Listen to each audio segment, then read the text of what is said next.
당신은 아버지 병원 때문에 올라오신 거 뻔히 알면서 이 밤에 그렇게 쫓아낼 수가 있어? 쫓아내다니. 그럼 집에 들렸다 가시라고 말 한마디는 해봤어? 권서방 그러지 말고 앉아서 얘기해. 장모님도 그러시는 거 아니에요? 사정 다 아시면서 애엄마가 그렇게 하자고 했어도 장모님이 말리셨어야죠. 뭐야? 목소리 낮춰. 애 공부하잖아. 공부. 권성우. 이리 당장 못 나와? 너는 할아버지 오셨는데 나와보지도 않아?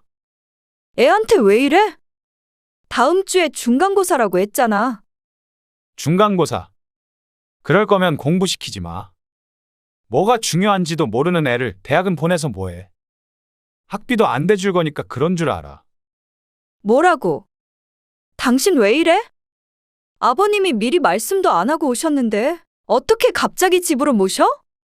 우리 엄마는 그럼 어떻게 하고? 안방에서 당신이랑 같이 자면 되잖아. 방이 없는 것도 아니고 장모님이랑 무슨 상관이야? 권서방 말이 좀 심한 거 아니야? 나는 손님도 아니야? 먼저 손님이 와 있는데 약속도 안 하고 온 손님 좀 돌려보낸 게 어쨌다고 이러는 거야? 손님을 돌려보내요. 그래. 그리고 이렇게 장모 앞에서 소리 지르고 애 학비를 대준에 만회하는 거 제정신으로 하는 소리야? 얼마나 장모를 무시했으면 이래? 그러면 성우 엄마는 얼마나 시부모를 무시했으면 병원 때문에 시골에서 올라온 저희 아버지를 길거리에서 쫓아내요. 오늘 이야기 속 주인공은 80세 권석배 씨입니다. 그리고 그의 아들 47세 권종훈과 며느리에 관한 이야기죠. 서울에 올라와 피치 못할 사정으로 인해 오도가도 못하게 된 권 씨. 그런 권 씨를 문전박대한 며느리에게 서운하지 않았다면 거짓말이겠죠. 하지만 아들네 가정의 평화를 지키기 위해 권 씨는 입을 다무는 것을 택했습니다. 그렇지만 사실을 모두 알게 된 아들은 권 씨처럼 참지 않았습니다.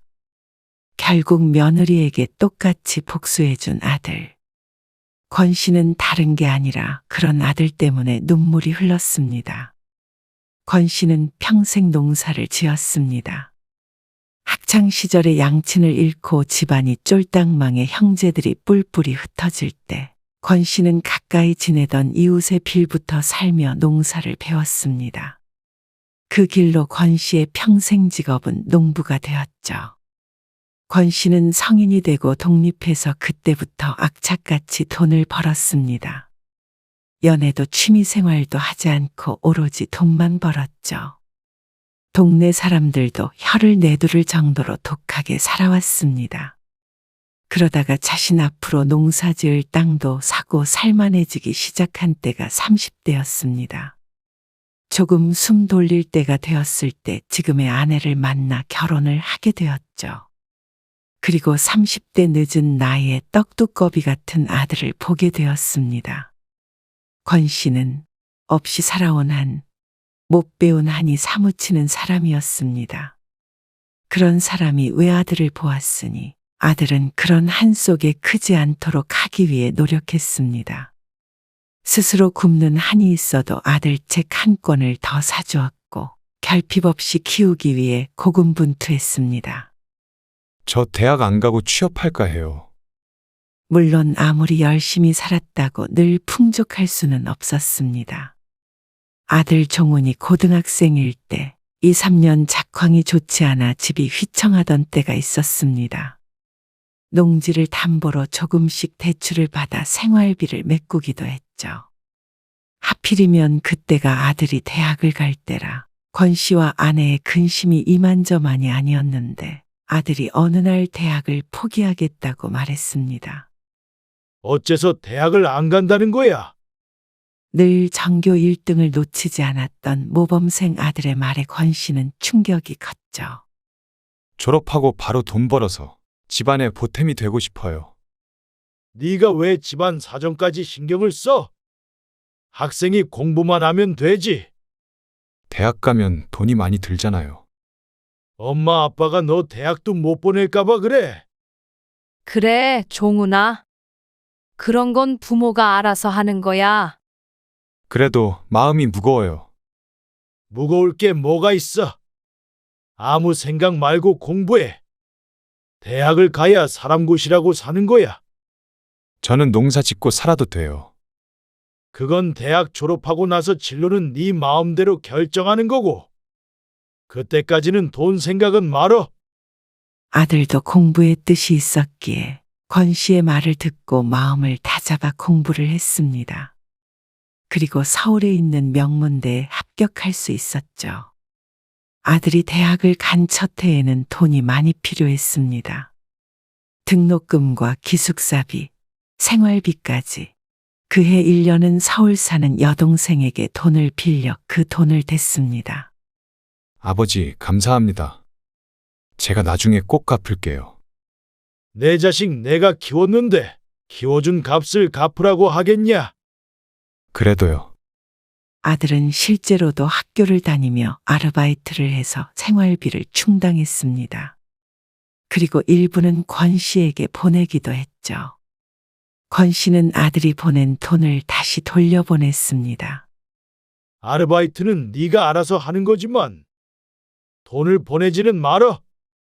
그 돈으로 책을 사던지 아니면 맛있는 거나 사 먹어. 아들은 권 씨 부부가 힘들까봐 걱정했지만 하늘이 도와서인지 그 다음 해부터는 일이 잘 풀려 여동생에게 빌린 돈도 이자까지 쳐서 갚았고 대출받은 돈도 모두 갚을 수 있었습니다. 시간이 좀 더 흘러 아들은 졸업해서 좋은 직장에 들어갔고 20대 후반에 결혼도 했습니다. 권 씨 삶이 말년에 술술 잘 풀리는 듯 했죠. 아들이 결혼할 당시 권 씨는 땅을 팔아 결혼 자금에 보탰습니다. 아마 마지막 지원이 될 듯 했기에 권 씨 부부가 농사지어 먹고 살 정도만 남기고는 전부 처분했죠. 그렇게 아들은 서울에서 번듯한 삶을 살게 되었습니다. 권 씨는 아들 뒷바라지하며 늙어버렸지만 그런 아들을 보면 위안이 되었습니다. 자신이 어린 시절 꿈꾸던 그런 멋진 삶을 살고 있으니 말이죠. 그렇게 세월이 흘러 권 씨는 어느덧 80세가 되었고 손자도 고등학생이 되었습니다. 아버지, 어머니 모시고 서울에 올라와서 사시는 거는 어떠세요? 갑자기 서울엔 왜? 어머니 무릎도 안 좋으시고요. 병원 가까운 도시에서 사시는 게 낫지 않을까 해서요. 그리고 지금은 너무 멀어서 제가 자주 찾아뵐 수도 없고요. 됐다. 그렇게 복잡한 데서 어떻게 살아? 제가 있는데 뭐가 문제예요? 그래야 저도 마음이 편하죠. 아, 우리가 안 편해서 싫어. 건강 잘 챙기고 있으니까 걱정 말고 말만이라도 고맙다. 아들은 나이 든 부모를 걱정했습니다. 그리고 일이 바빠 명절 때나 내려오는 것에 죄스러워했죠. 너희는 별일 없고? 저희는 없죠. 아, 장모님이 집에 와 계세요. 사돈이? 무슨 일 있으시대? 그건 아니고요. 성우가 내년에 고3 되잖아요. 그래서 애엄마가 입시 때문에 이것저것 신경 쓸 일이 많다고 장모님한테 살림 좀 봐달라고 부탁드렸나 봐요. 당분간 와서 지내신대요. 사돈 힘드실 텐데. 장모님도 좋아하시더라고요. 장인어른 돌아가시고 적적하셨다고요. 그래도 안사돈이 아직 60대라 권 씨 부부보다는 훨씬 젊은 편이었습니다. 그래. 알았다. 건강 잘 챙겨라. 아버지도 건강 잘 챙기시고요. 다음 명절에 뵐게요.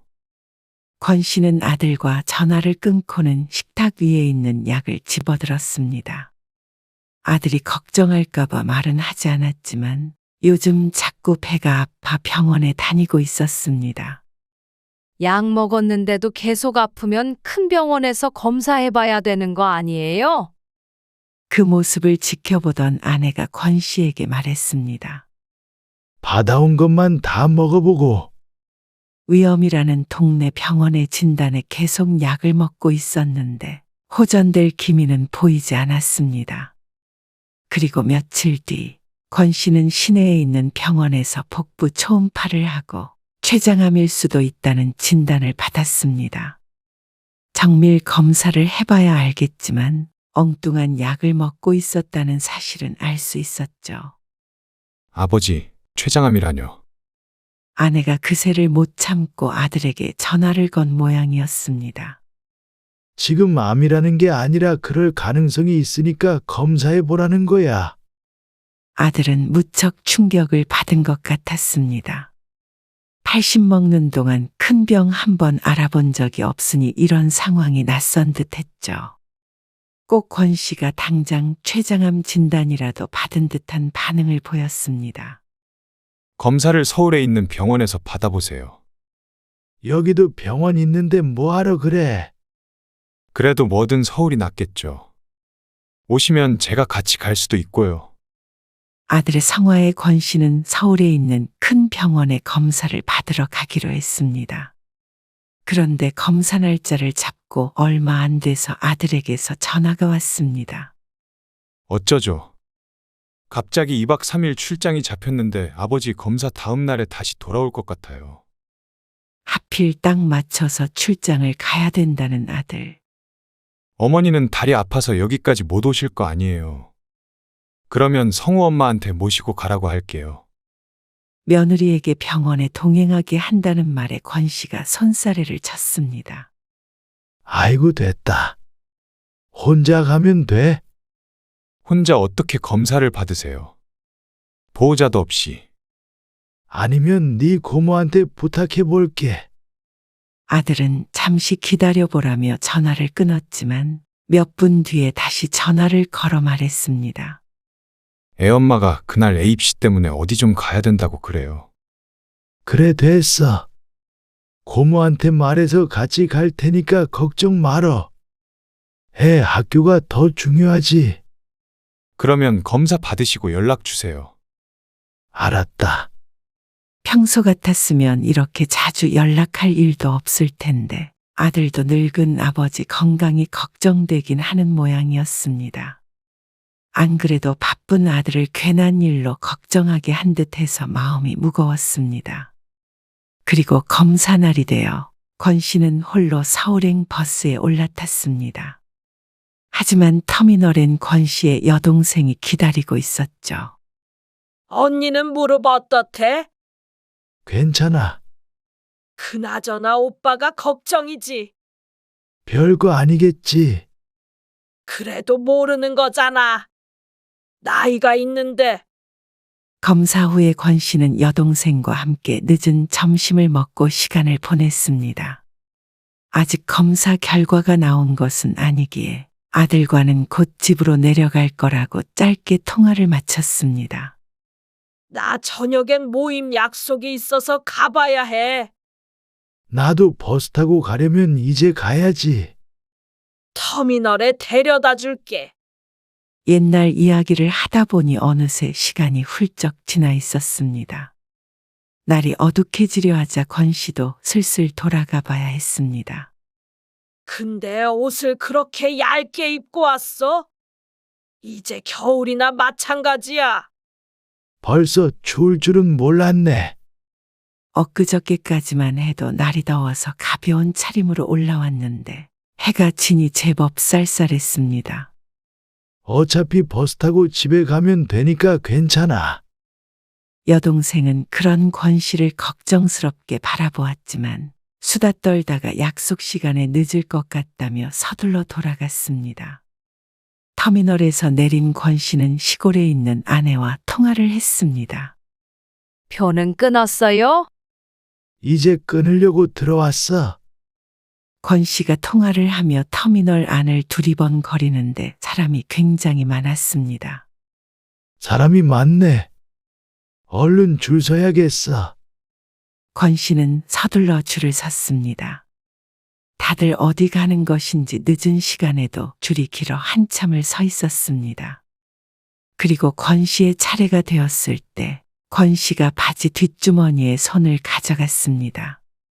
어라, 지갑이 어디 갔지? 그런데 만져지는 것은 빈 주머니뿐이었습니다. 외투에 넣어놨나 더듬더듬 만져보았지만 마찬가지로 지갑은 없었습니다. 권 씨가 한참 옷을 뒤적거리고 있자 뒤에 서 있던 사람들이 불편한 기색을 보였습니다. 권 씨는 하는 수 없이 줄 밖으로 한 걸음 나왔습니다.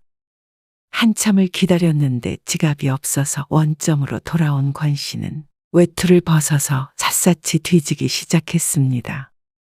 하지만 옷을 여러 겹 입은 것도 아니기에 찾았던 곳도 찾아봤자 결과는 같았습니다.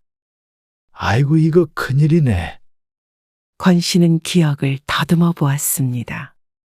여동생과 밥 먹고 차를 마실 때는 나오면서 권 씨가 계산했기 때문에 어디에다 두고 왔을 리는 없었습니다.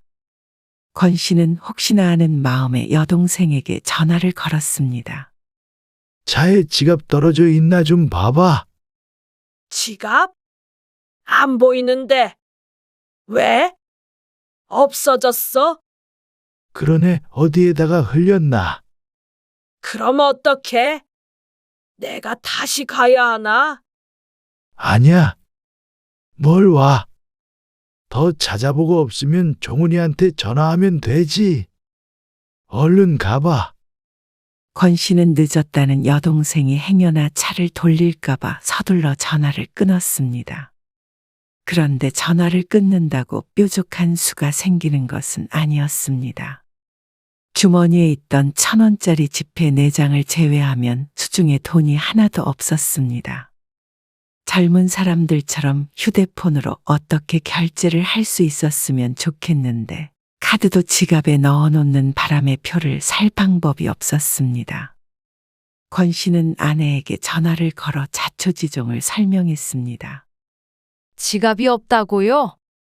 그래, 누가 훔쳐갔는지 흘렸는지 아무리 찾아봐도 없네.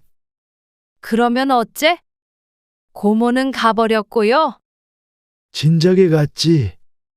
종훈이한테 전화해봐요. 출장 간 애가 어떻게 한다고. 그래도 종훈이네 집이 가깝잖아요. 거기라도 가야지. 큰일이네. 갔다 오고 하다 보면 자도 끊길 것 같은데. 뭐가 큰일이에요. 아들네 집에서 하루 자고 오면 되지. 뭘 자. 안사돈도 있다는데. 그래도 사정이 그런데 아들 집에서 하루 잘 수도 있죠. 어쨌거나 통화해봐요. 방법이 없잖아. 권 씨가 아내의 말을 듣고 전화를 끊었는데 때마침 아들에게서 바로 전화가 걸려왔습니다. 내려가고 계세요?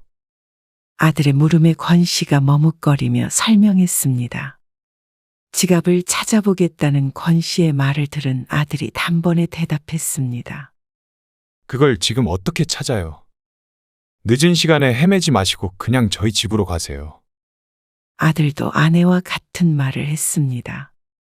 그리고 누군가 발견했으면 연락이 오겠죠. 만약 훔쳐간 거면 어차피 못 찾고요. 아들의 말도 일리가 있었습니다. 주무시고 내일 가세요. 제가 내일 아침에 터미널까지 태워다 드릴게요. 너 내일 온다고 하지 않았어? 일이 일찍 끝나서 곧 올라갈 거예요. 먼저 가 계세요. 나 때문에 일 못 끝내고 오는 거 아니야. 그냥 성우 엄마한테 돈만 좀 꿔달라 그래. 내일 낮에 붙여줄 테니까. 안사돈도 있고 그냥 내려가는 게 나을 것 같아. 일이 빨리 끝나서 가는 거예요. 그리고 제가 시골 갔다가 그런 일 있었어도 돈만 들려보내실 거예요? 그리고 장모님 계시긴 한데 하룻밤인데 어때서요? 안방에서 애엄마랑 같이 주무시라 그러고 아버지랑 저랑 작은 방에서 자면 돼요. 아들의 말에 권 씨도 결국 고개를 끄덕였습니다. 아들 말대로 돈만 빌려서 돌아가는 것은 권 씨의 마음 편하자고 하는 것이고 아들 마음은 절대 편하지 않을 것 같았습니다. 알았다. 너희 집으로 갈게. 택시 타고 가시면 나와 있으라고 할게요. 택시 타시면 기사님 바꿔주세요. 그래서 권 씨는 아들의 말대로 택시를 잡아 타고는 아들네 집으로 향했습니다. 괜히 지갑을 잃어버려서 민폐가 되는 듯해서 마음이 좋지 않았습니다. 아들이 결혼하고 명절엔 대부분 아들네가 내려왔지. 권 씨가 올라온 것은 거의 기억나지 않을 정도로 드물었습니다. 그리고 작년 추석에 보고는 올해 설과 추석엔 아들이 일이 바빠 못 내려왔기에 이번에 보면 굉장히 오랜만에 만나는 것이었습니다.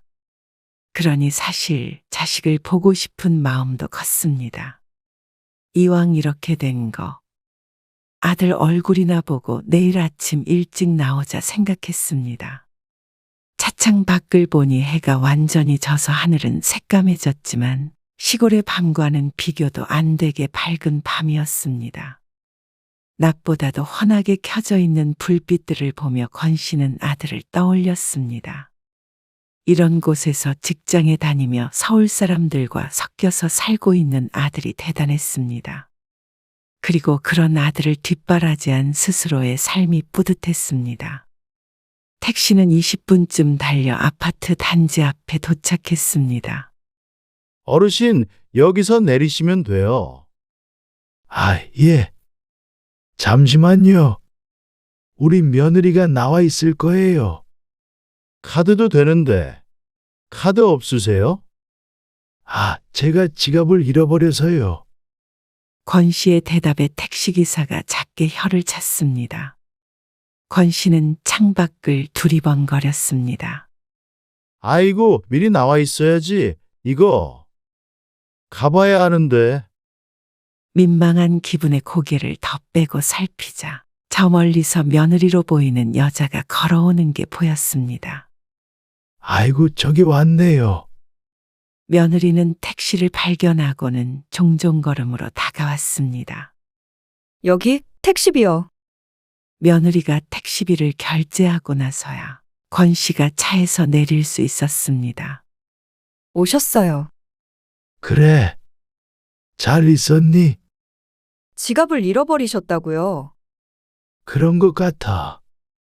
권 씨는 쌀쌀한 바람에 코를 훌쩍이며 대답했습니다. 며느리는 그런 권 씨를 한 번 보고는 휴대폰을 힐끔거리며 중얼거렸습니다. 8시 40분. 시계를 확인한 모양이었습니다. 그러면서 권 씨가 택시에서 내린 그 자리에서 움직이질 않더니 외투 주머니에 손을 넣었다 뺐습니다. 아버님, 이거 받으세요. 권 씨는 얼떨결에 며느리가 건네는 것을 받았습니다.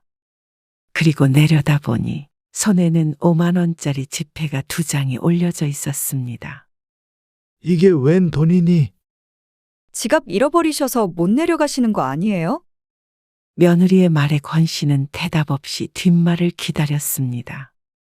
막차 시간은 못 맞출 것 같고 이걸로 터미널 근처에서 하룻밤 주무시고 내일 아침에 바로 나가시면 되지 않을까요? 그 말은 지금 이 돈을 들고 다시 택시를 타고 가란 소리였습니다. 성우 아빠가 전화 왔는데 저희 집에서 주무시기에는 여러 가지 사정이 있어서요. 무슨 사정? 곧 성우 중간고사라서 지금 공부하고 있어요. 그래서 애가 좀 예민해요. 그리고 말씀 들으셨는지 모르겠지만 친정엄마가 와 계셔서 조금 불편해하시기도 하고요. 너무 갑작스럽게 오셔서 저희 집에 못 모시는 거 아버님이 이해해 주셨으면 좋겠어요. 권 씨는 손에 들려있는 10만 원을 내려다보았습니다. 그때 쌩하니 바람이 불었고 돈이 날아갈까봐 권 씨는 순간 주먹을 꼭 쥐었습니다. 손에 쥔 구겨진 지폐, 날씨에 맞지 않은 얇은 옷, 모든 것이 권 씨를 초라하게 만들었습니다. 반면 털잠바를 입고 나온 며느리는 추위를 모르는 듯 했고 무척 당당했죠. 날이 쌀쌀해졌어요. 더 늦으면 택시 잡기도 힘드니까 어서 가보세요. 종훈이가 그러라고 해. 성우 아빠한테는 제가 잘 말할게요. 말에 뼈가 있었습니다. 어쩐지 권 씨 보고는 아무 말 말라는 듯 했죠. 그런 것을 보면 며느리의 독단적인 결정인 듯 했습니다. 권 씨는 그런 며느리에게 호통치지 않았습니다. 곧 아들이 돌아올 텐데 괜히 분란을 만들고 싶지 않았습니다. 그리고 며느리의 말처럼 미리 약속 없이 찾아온 것은 자신이었기 때문에 눈치 없는 노인네가 되고 싶지는 않았죠. 터미널 근처에 숙소도 많으니까 아무데나 들어가시면 될 거예요. 그리고 혹시 부족하시면 며느리는 택시비를 지불하고 남은 10,000원짜리 지폐 2장도 권 씨의 손에 쥐어주었습니다. 숙소가 많으니 걱정할 것 없다는 투로 이야기하는 며느리를 권 씨가 허망하게 바라보았습니다. 택시 잡아드릴까요? 아니야. 이 앞에 많이 다니더라. 며느리는 권 씨의 대답을 듣고는 그럼 이만 들어가 보겠다며 돌아섰습니다. 거세게 부는 찬바람보다도 더 차갑게 돌아선 며느리. 어쩐지 억울하고 서러운 기분보다도 갈 때 가더라도 아들내미 얼굴이나 한번 보고 싶은 생각이 들었습니다. 하지만 권 씨는 이내 발걸음을 옮겼습니다. 어디가 됐든 간에 어서 실내로 들어가고 싶은 마음이 컸습니다. 조금 걷자 택시가 지나갔고 권 씨는 택시를 잡아 타고 왔던 길을 그대로 되돌아가야 했습니다. 바람을 막아주는 차 안으로 들어오자 권 씨는 며느리를 떠올렸습니다. 권 씨가 바보라서 입을 다물고 있었던 것은 아니었습니다. 며느리의 행동이 시부모에 대한 공경이 없었다는 것도 잘 알고 있었습니다. 그런데 어쩌겠나 싶었죠. 각자의 사정과 입장이라는 게 있는 것이고 아들과 며느리의 평화를 깨고 싶지 않았습니다. 이대로 내일 아침에 내려가기만 하면 아무 일도 없을 테니 그저 자신만 입을 다물면 된다고 생각했습니다. 여태 아이 낳고 잘 산 것을 보면 적어도 아들한테는 좋은 아내이고 손주한테는 좋은 엄마이지 않을까 하며 스스로를 타일렀습니다. 30분 뒤 권 씨는 우여곡절 끝에 터미널 근처에 있는 모텔로 들어갔습니다. 다행히 내일 아침 버스비까지는 될 듯 했습니다. 그리고 그때 권 씨의 아내에게서 전화가 왔습니다. 종은이네 도착했어요. 왜 전화가 없어? 권 씨는 아내에게 대략적인 상황을 설명해 주었습니다. 며느리의 말을 많이 생략하고 이야기했는데도 아내는 노발대발했습니다. 그게 말이 돼요? 그렇다고 혼자 모텔에 갔다고요? 아이고 됐어. 안 그래도 종훈이네 집에서 자는 게 마음에 걸렸어. 안사돈도 있는데 얼마나 불편하겠어, 서로. 아니 그래도 그렇지. 어떻게 10만 원 달랑 쥐어주고 쫓아내요? 쫓아내긴. 갑자기 찾아갔는데 얼마나 당황스러웠겠어. 권 씨는 화내는 아내를 달래 전화를 끊었습니다. 그리고 아들에게서 전화가 걸려왔을 때는 약간의 거짓말을 섞어야 했습니다. 아버지, 바로 돌아가셨다고요? 왔는데 안 계시네요. 그래. 막차가 있길래 얼른 터미널에서 버스 탔어. 아무리 그래도 이 시간에 혼자 가셨어요. 애도 아니고 혼자 왜 못 가? 집에 도착했으면 어서 쉬어. 피곤할 텐데. 아들은 권 씨의 말에 마지못해 전화를 끊었습니다. 권 씨가 착잡한 한숨을 쉬더니 침대에 누웠습니다. 이제 자고 일어나면 아무 일 없겠거니 생각을 했죠. 그런데 이분 3분쯤 흘렀을까. 권 씨는 다시금 울리는 벨소리에 눈을 떠야만 했습니다. 아들에게서 다시 전화가 걸려온 것이었습니다. 아버지, 성호 엄마가 아버지를 쫓아낸 게 맞아요?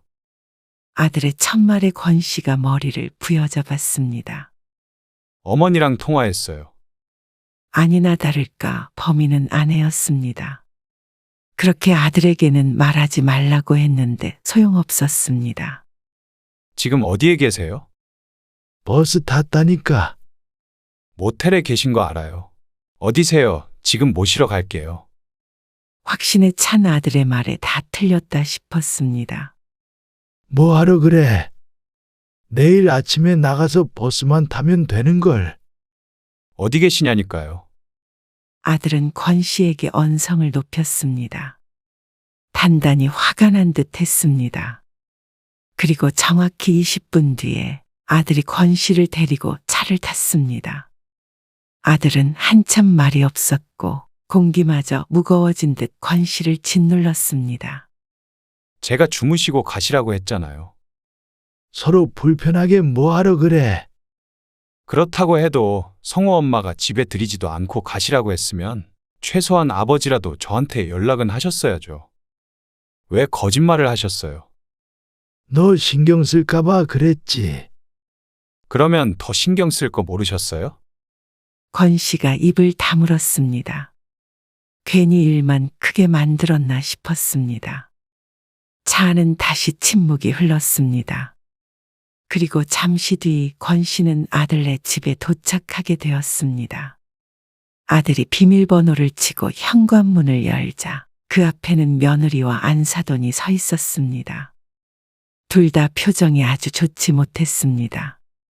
당신은 아버지 병원 때문에 올라오신 거 뻔히 알면서 어떻게 그렇게 쫓아낼 수가 있어? 쫓아내다니. 그럼 집에 들렸다 가시라고 말 한마디는 해봤어? 그러자 며느리가 입을 꼭 다물었습니다. 권서방 그러지 말고 앉아서 얘기해. 장모님도 그러시는 거 아니에요.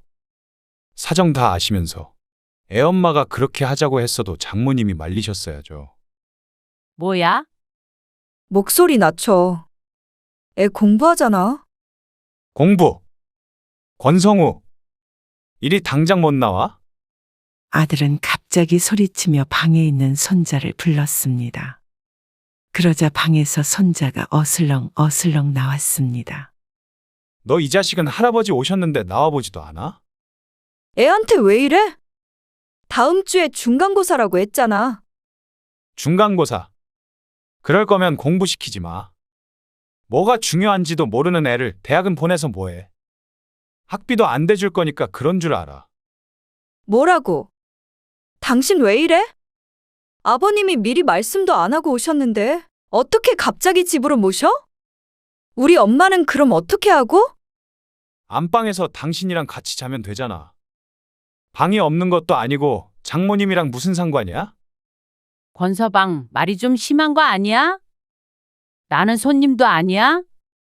먼저 손님이 와 있는데 약속도 안 하고 온 손님 좀 돌려보낸 게 어쨌다고 이러는 거야? 손님을 돌려보내요? 그래. 그리고 이렇게 장모 앞에서 소리 지르고 애 학비를 대주네 마네 하는 거 제정신으로 하는 소리야? 얼마나 장모를 무시했으면 이래? 그러면 성우 엄마는 얼마나 시부모를 무시했으면 병원 때문에 시골에서 올라온 저희 아버지를 쫓아내요. 아니, 집주인이 누굴 드릴지 안 드릴지 선택도 못해? 집주인이요? 이 집주인이 누군데요? 그러자 안사돈이 말문이 막히는지 입을 다물었습니다. 이 집. 저희 결혼할 때 아버지가 땅 팔아서 마련해준 집이나 마찬가지예요. 그 집은 진작에 팔았잖아. 7년 전 새로 지은 이 아파트로 이사했던 아들. 그러니까 이 아파트는 무슨 돈으로 샀는데? 그 집값 올라서 처분하고 이 집 살 수 있었던 거잖아. 당신은 거기에 얼마나 보탰는데? 얼마 보탰는지가 중요해? 결혼했으면 내 집도 되는 거지. 어떡하지? 나는 그때 집 살 때 아버지한테 돈을 빌린 건데. 이제 이 집 팔아서 갚을 생각이거든. 당신 무슨 소리 하는 거야? 무슨 소리긴? 빌린 돈은 당연히 갚아야 하는 거지. 종훈아, 권 씨가 아들의 팔을 붙잡았지만 아들은 말을 멈추지 않았습니다. 그리고 집주인이 어떤 손님을 드릴지 선택할 수 있다고 했지? 그러면 장모님도 이만 나가주세요. 뭐야? 권서방, 미쳤어? 아들은 주머니에서 지갑을 꺼내더니 10만 원짜리 수표를 한 장 꺼내서 안사돈에게 건넸습니다. 이걸로 모텔에서 주무시든 택시비를 해서 댁으로 돌아가시든 하시면 되겠네요. 여보! 당신도 걱정되면 따라서 나가. 지금 이렇게 한 거 후회 안 하는 거지? 당신이야말로 후회하고 싶지 않으면 지금 잘 생각해. 그러자 며느리가 소리를 치려다 말고 애써 숨을 가라앉혔습니다. 한참을 서로 말없이 서 있다가 며느리가 잠시 후 안사돈에게 말했습니다. 엄마, 일단 집으로 돌아가 있어. 내가 연락할게. 그러자 안사돈은 눈을 크게 뜨더니 분한 표정으로 아들 손에 들려있던 10만 원짜리 수표를 낚아챘습니다. 그러고는 방에서 작은 가방을 가지고 나오더니 나가버렸습니다. 그리고 며느리가 또 한참 뒤에 권 씨에게 말했습니다. 아버님, 죄송해요. 제가 생각이 짧았어요. 권 씨는 대답하지 않았습니다. 성우 너는? 할아버지 죄송합니다. 결국 권 씨로 인해서 쑥대밭이 된 아들네 집. 착잡한 마음도 있는 한편 오랫동안 아리던 일을 뺀 듯한 기분도 들었습니다. 아들만은 부모를 저버리지 않았구나. 내가 인생을 헛살진 않았구나 싶었습니다. 며느리와 손주는 방으로 들어갔고 아들은 권 씨 앞에 앉아서 조용히 말했습니다. 죄송해요, 아버지. 제가 돈만 벌면서 사느라 집을 제대로 못 돌봤어요. 중요한 걸 외면하고 살았네요. 아니다. 내가 괜히 와서는 너 심란하게만 만든 것 같아서 미안하다. 다 제 잘못이에요. 다시는 이런 일 없게 할게요. 그리고 이 집은 정말로 팔아서 아버지 드릴게요. 제가 꼭 갚는다고 말씀드렸잖아요. 아, 됐어? 이 집 판 돈 내가 어디다 쓴다고. 갖고 계세요. 됐다. 받을 생각으로 준 거 아니야. 그리고 아무리 그래도 성우 엄마랑 반목하지 말고 살아. 사람이 행복한 것도 다 가정이 화목해야 느낄 수 있는 감정인 거야. 알고 있어요. 아들은 잠시 생각하더니 집안일은 자신이 해결하겠다고 했습니다. 권 씨는 아들과 함께 작은 방에서 잠자고 다음날 일찍 집을 나섰습니다. 아들은 터미널이 아닌 권 씨의 집까지 태워다 주었습니다. 밥 먹고 가. 아내가 크게 반가워했지만 아들은 고개를 저었습니다. 얼른 올라가서 해결할 일이 있어서요. 금방 다시 찾아뵐게요. 그러더니 다시 훌쩍 떠났습니다.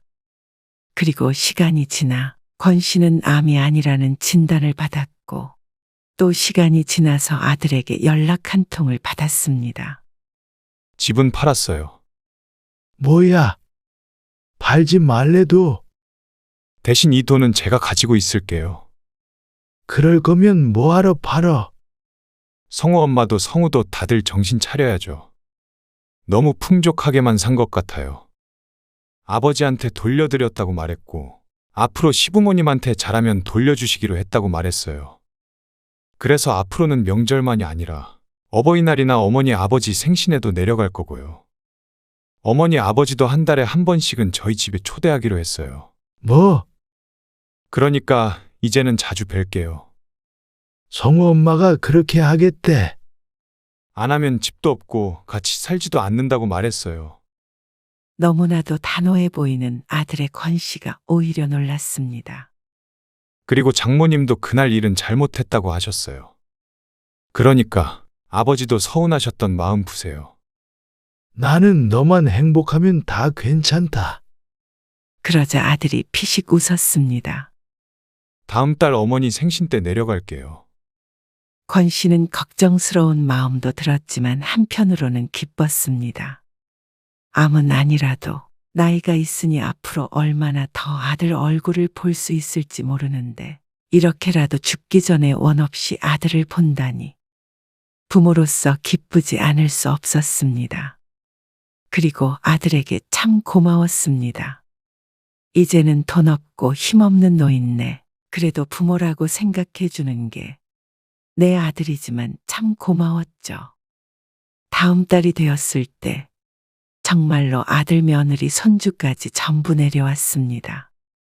조금 어색하기도 했지만 아들이 부모를 위해 노력해 준 것이니만큼 아들의 효심을 기쁘게 받아들이자 생각했습니다. 결국은 며느리도 아들과 헤어지지 않고 잘 지내는 것으로 봐서는 둘 사이도 잘 해결이 된 듯 했습니다. 그러니 권 씨도 마음이 편해졌습니다. 우리가 아들 하나는 잘 키웠네. 권 씨는 아내의 말에 동의하며 고개를 끄덕였습니다.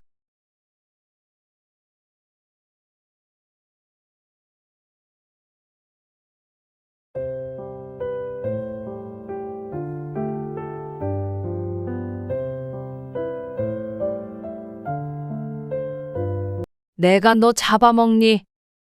우리가 그래도 가족 아니야? 편한 가족은 아닐 수 있지만 이 정도 사이는 아니지 않니? 이건 남보다도 못한 사이 아니야? 제가 전화번호를 안 알려준 건 아니죠. 저도 제 사생활이 있으니까 업무용 번호 알려드린 거예요. 낮에는 받잖아요. 그 외의 시간에는 시댁에서도 전화하는 건 예의가 아니라고 생각해요. 그러면 그 시간에 전화할 일이 없도록 해야지. 반찬 가져다 달라, 애 봐달라. 부탁이란 부탁은 다 해놓고 불편한 전화는 안 받고 싶다는 거야? 지금도 이렇게 말없이 찾아오셨잖아요. 지난번에도 그러셨고요. 연락은 받기 싫고 미리 연락 안 하고 오는 건 또 싫어? 왜 그렇게 사람이 이중적이야? 저는 솔직히 이해가 안 돼요. 하실 말씀 있으면 윤석이 오빠 통해서 말씀하시면 되는 거고요. 며느리랑 시어머니가 엄마 딸 사이처럼 될 수는 없잖아요. 거리를 두고 지낸다고 생각하시면 서운해하시지 않아도 되죠. 나도 너랑 엄마 딸 사이 될 생각 없어. 그런데 요즘 사람들 개인적인 건 알겠는데 그러면 받는 것도 하지 말아야지. 너희 좋을 것만 취하면 다야? 그렇게 우리랑 남처럼 지내고 싶으면 너희 원하는 대로 해줄게. 오늘 이야기 속 주인공은 64세 심여순 씨입니다. 그리고 그녀의 아들 며느리에 관한 이야기이죠. 아들이 나이가 차면서 언젠간 결혼을 하겠거니 생각하던 때가 있었습니다. 그러면서 내신 미래의 며느리와 손주들을 머릿속으로 상상했던 바도 있었죠. 누구나 그러하지 않을까요? 하지만 그런 상상이 전부 실현될 거라고 기대하진 않았습니다. 그렇다고 해서 며느리와 남보다도 못한 사이로 지낼 줄은 더욱이 생각하지 못했습니다. 또한 그로 인해서 아들과도 남이 될 줄은 몰랐죠. 알았다면 심 씨도 선택을 달리했을 것입니다. 결혼시키며 집을 주지도 않았을 거고 결혼해서도 손주 봐주고 반찬에다 바치지도 않았을 것입니다. 과연 이런 걸 가족이라고 부를 수 있을까? 아들 며느리가 부모를 가족처럼 생각하지 않는다면 나 또한 그럴 이유가 단 하나도 없었습니다. 그리고 그렇게 지냈을 때 과연 누가 더 손해일까 생각해 보자면 그게 결코 심 씨는 아니었죠. 10년 전 심 씨의 시아버지가 돌아가시면서 재산을 형제들과 나눠 상속을 받게 되었습니다. 여기 옆동에 25평짜리가 엄청 싸게 나왔더라고. 그걸 당신이 어떻게 알아? 밑에 상가 지나다가 붙어 있는 거 봤지.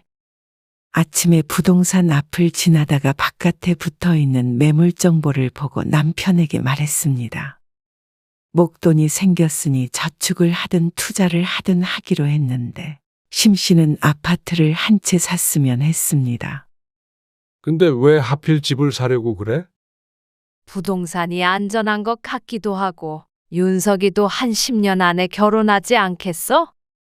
그때 주면 좋잖아. 윤석이 이름으로 사놓을까? 뭐하러 그래? 윤석이가 데려온 처자가 시부모 옆에서 살고 싶겠어? 팔아서 다른 데서 살라고 보태주던지 하면 되는데 뭐하러 벌써 그놈 이름으로 사? 만약 들어와서 산다고 하더라도 당신 이름으로 사. 어차피 나중에 다 윤석이 거 될 텐데 굳이 그럴 필요가 있어? 어차피가 어딨어? 말 안 들으면 땡전 한 푼도 안 주는 거야. 다 큰 아들이 말을 안 듣기는. 그리고 아들은 32살의 나이에 결혼을 하겠다고 알려왔습니다. 올해 지나기 전에 가을에 하려고 해요. 다음 주에 인사드리러 같이 올게요. 아들이 여자친구가 있다는 것은 알고 있었지만 한 번도 본 적은 없었습니다. 그런데 결혼 약속을 잡고 처음으로 소개시켜 준다니. 새로운 가족이 될 사람인데 어떤 사람인지도 몰라도 되나 싶었습니다. 다른 사람들은 어떻게 하는지는 몰라도 말이죠. 그래서 결혼하면 어디서 살 거야? 가을이면 금방인데. 그래. 그쪽에선 뭐라 그래? 반반하면 되는 거야? 그러자 아들이 말했습니다. 여자친구는 3천만 원 가지고 있다고 그러고요. 부모님도 3천만 원 보태주신다고 하세요. 6천만 원. 작은 돈이라고 할 수는 없지만 똑같이 보태서는 전세 갈 돈도 못 되었습니다. 아들도 모아둔 돈이라고 해도 당연히 집을 살 정도는 아니었기 때문에 남편과 심씨는 고심했습니다. 일단 옆동 아파트는 부동산에 내놓을게. 아파트를 팔아서 신혼집을 마련해 줄 생각이었습니다. 갑작스럽긴 하지만 아직 시간이 있기에 그 안에는 팔리지 않을까 생각했죠.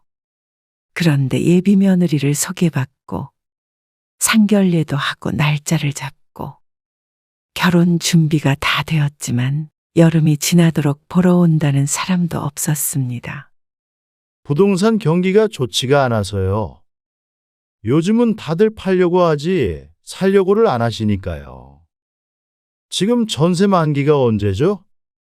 비워두면 좀 더 좋긴 하겠는데. 다음 달에 나간대요. 가을 전에 안 팔릴까요? 그건 저도 장담할 수가 없죠. 찾는 분 계시면 연락드릴게요. 하지만 결혼 날짜가 바짝 다가올 때까지도 집은 팔리지 않았습니다. 그 집으로 대출을 먼저 받아서 주면 어때? 아, 뭘 그렇게까지 해? 차라리 걔들 보고 그 집에 들어가서 살라고 그래. 어차피 직장이랑도 가깝잖아. 그렇게 하려고 할까? 그러지 않으면 전세라도 살아야지 뭐. 심씨가 아들에게 전화하자 아들은 무언가 망설이는 눈치였습니다. 아버지는 너보고 알아서 하라고 하셨어. 둘이 의논해봐. 네. 알겠어요. 결론은 아들과 며느리는 그 집에 들어와서 살기로 결정했습니다. 그리고 그해 가을 아들은 결혼을 했습니다. 그리고 신혼여행에 다녀와서 심신의 집에 들렀죠. 가까이 사니까 좋네. 먼 길 힘들게 왔다 갔다 할 필요도 없이. 잘 계셨어요? 그래. 너희는 잘 다녀왔어? 네. 심씨는 아들 며느리가 도착할 시간에 맞춰서 저녁상을 준비했습니다. 처음 인사를 왔을 때 이후로 두 번째였습니다. 가까이 살면 다른 고부 사이보다 자주 부딪힐 테니 며느리와 잘 지내고 싶었습니다. 그러고 보니 내가 우리 며느리 전화번호도 모르네. 아, 전화번호요. 그래, 알려줘. 저장하게. 심씨는 휴대폰을 들고선 며느리를 바라보았습니다. 잠자코 바라보고 있자 며느리가 잠시간 침묵하더니 천천히 숫자를 말했습니다. 심씨는 며느리의 전화번호를 누른 뒤에 연락처에 저장했습니다. 여보, 당신 핸드폰도 줘봐. 뭐하게? 연락할 일이 뭐가 있다고? 아이고, 연락할 일 없어도 전화번호를 모르면 돼? 가족끼리 비상연락망으로라도 알고 있어야지. 괜히 전화해서 수다 떨지 않을 테니까 걱정 마. 심씨도 요즘 젊은이들이 어떤 줄은 알고 있었습니다. 그리고 자신도 며느리였으니 시부모님이 자주 연락하면 좋지 않을 거라는 걸 충분히 알고 있었고 말이죠. 친하게 지내도 귀찮게 할 생각은 전혀 없었습니다. 아들 며느리가 돌아간 뒤 심씨는 휴대폰을 들여다보고 있었습니다. 아까부터 뭐해?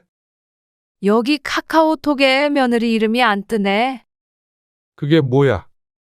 원래 이게 핸드폰에 전화번호를 저장하면 뜨거든. 휴대폰에 관해 잘 알지 못하는 남편은 그런 심씨가 이해가 안 가는 듯 고개를 절레절레 저었습니다. 다음 날 아침까지도 생기지 않는 며느리의 이름에 심씨는 고개를 갸웃거렸습니다. 그래서 아들에게 전화를 걸어보았습니다.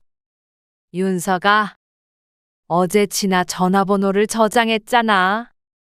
그런데요. 근데 왜 카카오톡에 안 뜨지? 아, 카톡이에요. 아들이 난감한 듯 말끝을 흐렸습니다.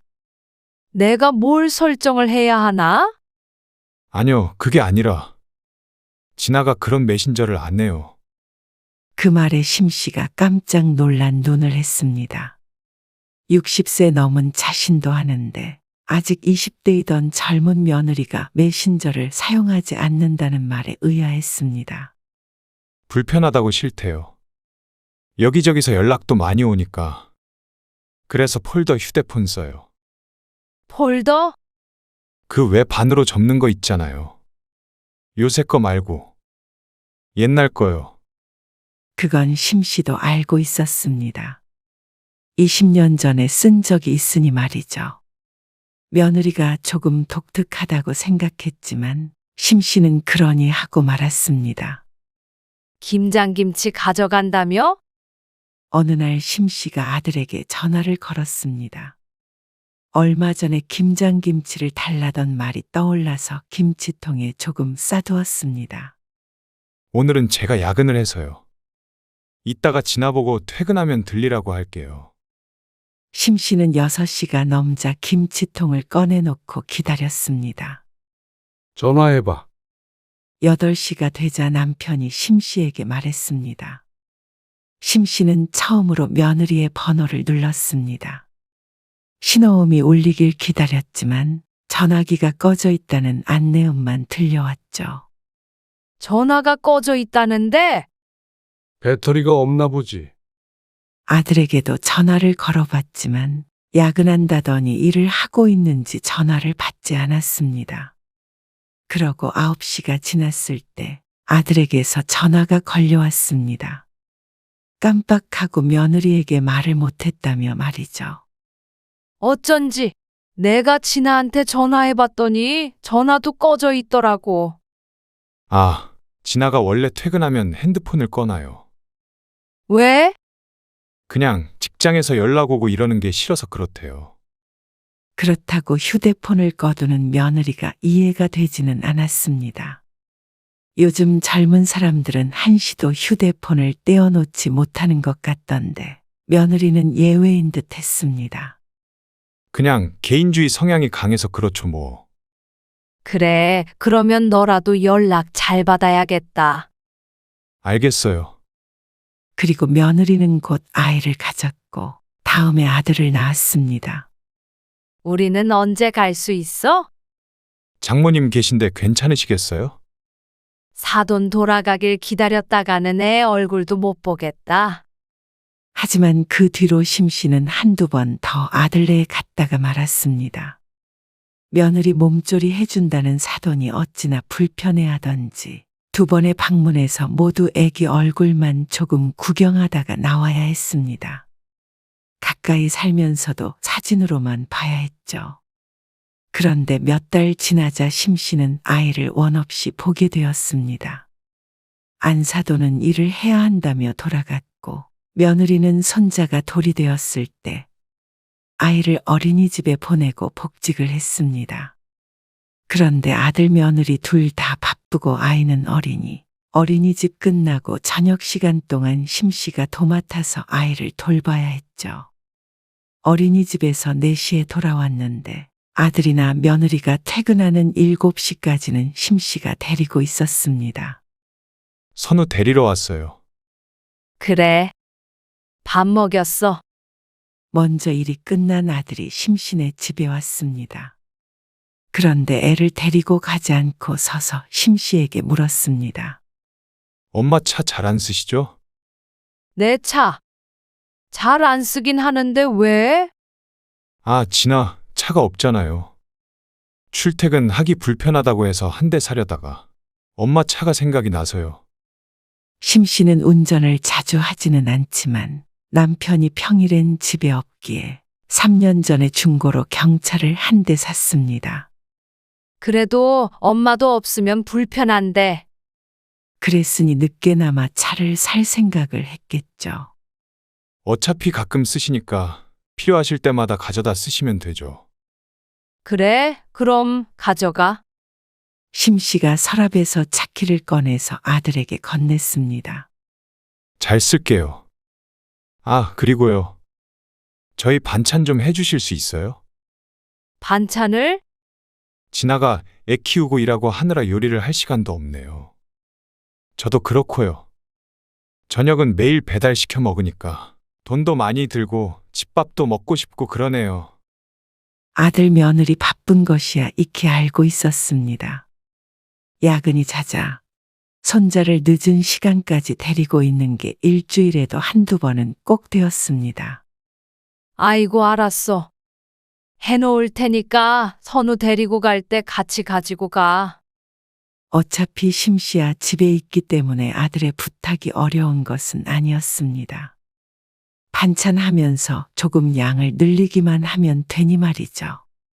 아들은 손자와 함께 반찬을 챙겨가기 시작했습니다. 그렇게 1년 정도 흘렀고 손자가 2돌쯤 되니 늦게까지 어린이집에 있어서 아들 며느리가 퇴근길에 아이를 데리고 들어갔습니다. 그렇다고 아예 맡기지 않은 것은 아니었고 둘 다 바쁠 때나 주말이면 심 씨가 돌보았습니다. 반찬 가지러 온다더니 왜 안 오는 거야? 저 오늘 야근해요. 진아는 집에 있을 거 아니야. 애 때문에 왔다 갔다 하기 힘들죠. 선우 데리고 들어가는 길에 잠깐 들르지? 바로 옆인데. 깜빡했나 보죠. 그러고도 아들 며느리는 이틀 뒤에 반찬을 가지러 왔습니다. 몇 번 이런 일이 있으니 심 씨는 불필요한 노동을 하고 있는 듯한 느낌이었습니다. 안 먹을 거면 해달라고 하지 말지. 괜히 음식 아깝게. 그러면 차라리 엄마가 낮에 좀 가져다 주실래요? 가까워도 시간 내서 왔다 갔다 하기가 그러네요. 애 맡기러는 잘 오는데 반찬 가지러 오는 건 뭐가 그렇게 힘든지. 알았어. 가져다 줄게. 걸어서 5분 거리 오가는 게 뭐가 그렇게 힘든 것인지. 차라리 아들의 말대로 가져다 주자 싶었습니다. 가져다가 냉장고에 넣어달라는 말인 줄 알았습니다. 그런데 그건 심 씨의 착각이었죠. 왜 전화를 안 받는 거야? 모두 출근한 낮에 반찬을 만든 심 씨가 아들네 집 문 앞에 서서 아들에게 연락을 했습니다. 하지만 전화를 받지 않았죠. 그래서 며느리에게 전화를 걸었습니다. 어머니, 어쩐 일이세요? 며느리가 전화를 받았습니다. 윤석이가 반찬 가져다 놓으라 그래서 왔는데 전화를 안 받잖니? 얘기 들었어? 네. 들었죠? 이거 바로 냉장고에 넣어야 해. 날이 더워서 쉬어. 아, 네. 거기 문 앞에 아이스박스 보이시죠? 거기에다가 넣어주시면 돼요. 며느리의 말에 심 씨는 황당한 표정으로 하얀 박스를 쳐다보았습니다. 그 안에 아이스팩 넣어놨거든요. 넣어두고 가시면 돼요. 저 지금 일하는 중이라서요. 이만 끊어도 될까요? 그래. 심 씨는 전화를 끊고 심란한 기분이 되었습니다. 아이스 박스 뚜껑을 열고 반찬통을 넣어 놓았는데 기분이 참 이상했습니다. 반찬 배달하는 배달기사라도 된 듯한 기분이었습니다. 경비실에 두라고 안 한 게 어디야? 친구들은 자신의 일이 아니라고 웃으며 말했습니다. 근데 며느리가 특이하긴 하네. 우리 며느리는 카카오톡도 안 한대. 정말 그것도 특이하다. 그러면서 자신의 휴대폰을 보여줬습니다. 이것 봐. 우린 이렇게 사위랑 며느리랑 다 같이 대화도 해. 사진도 주고받고 하니까 좋던데? 심 씨도 부러운 마음이 들었습니다. 사실 며느리와 가까운 사이가 되고 싶었으니 말이죠. 하지만 개인적인 성향이 강하다기에 연락도 자제하려고 노력했습니다.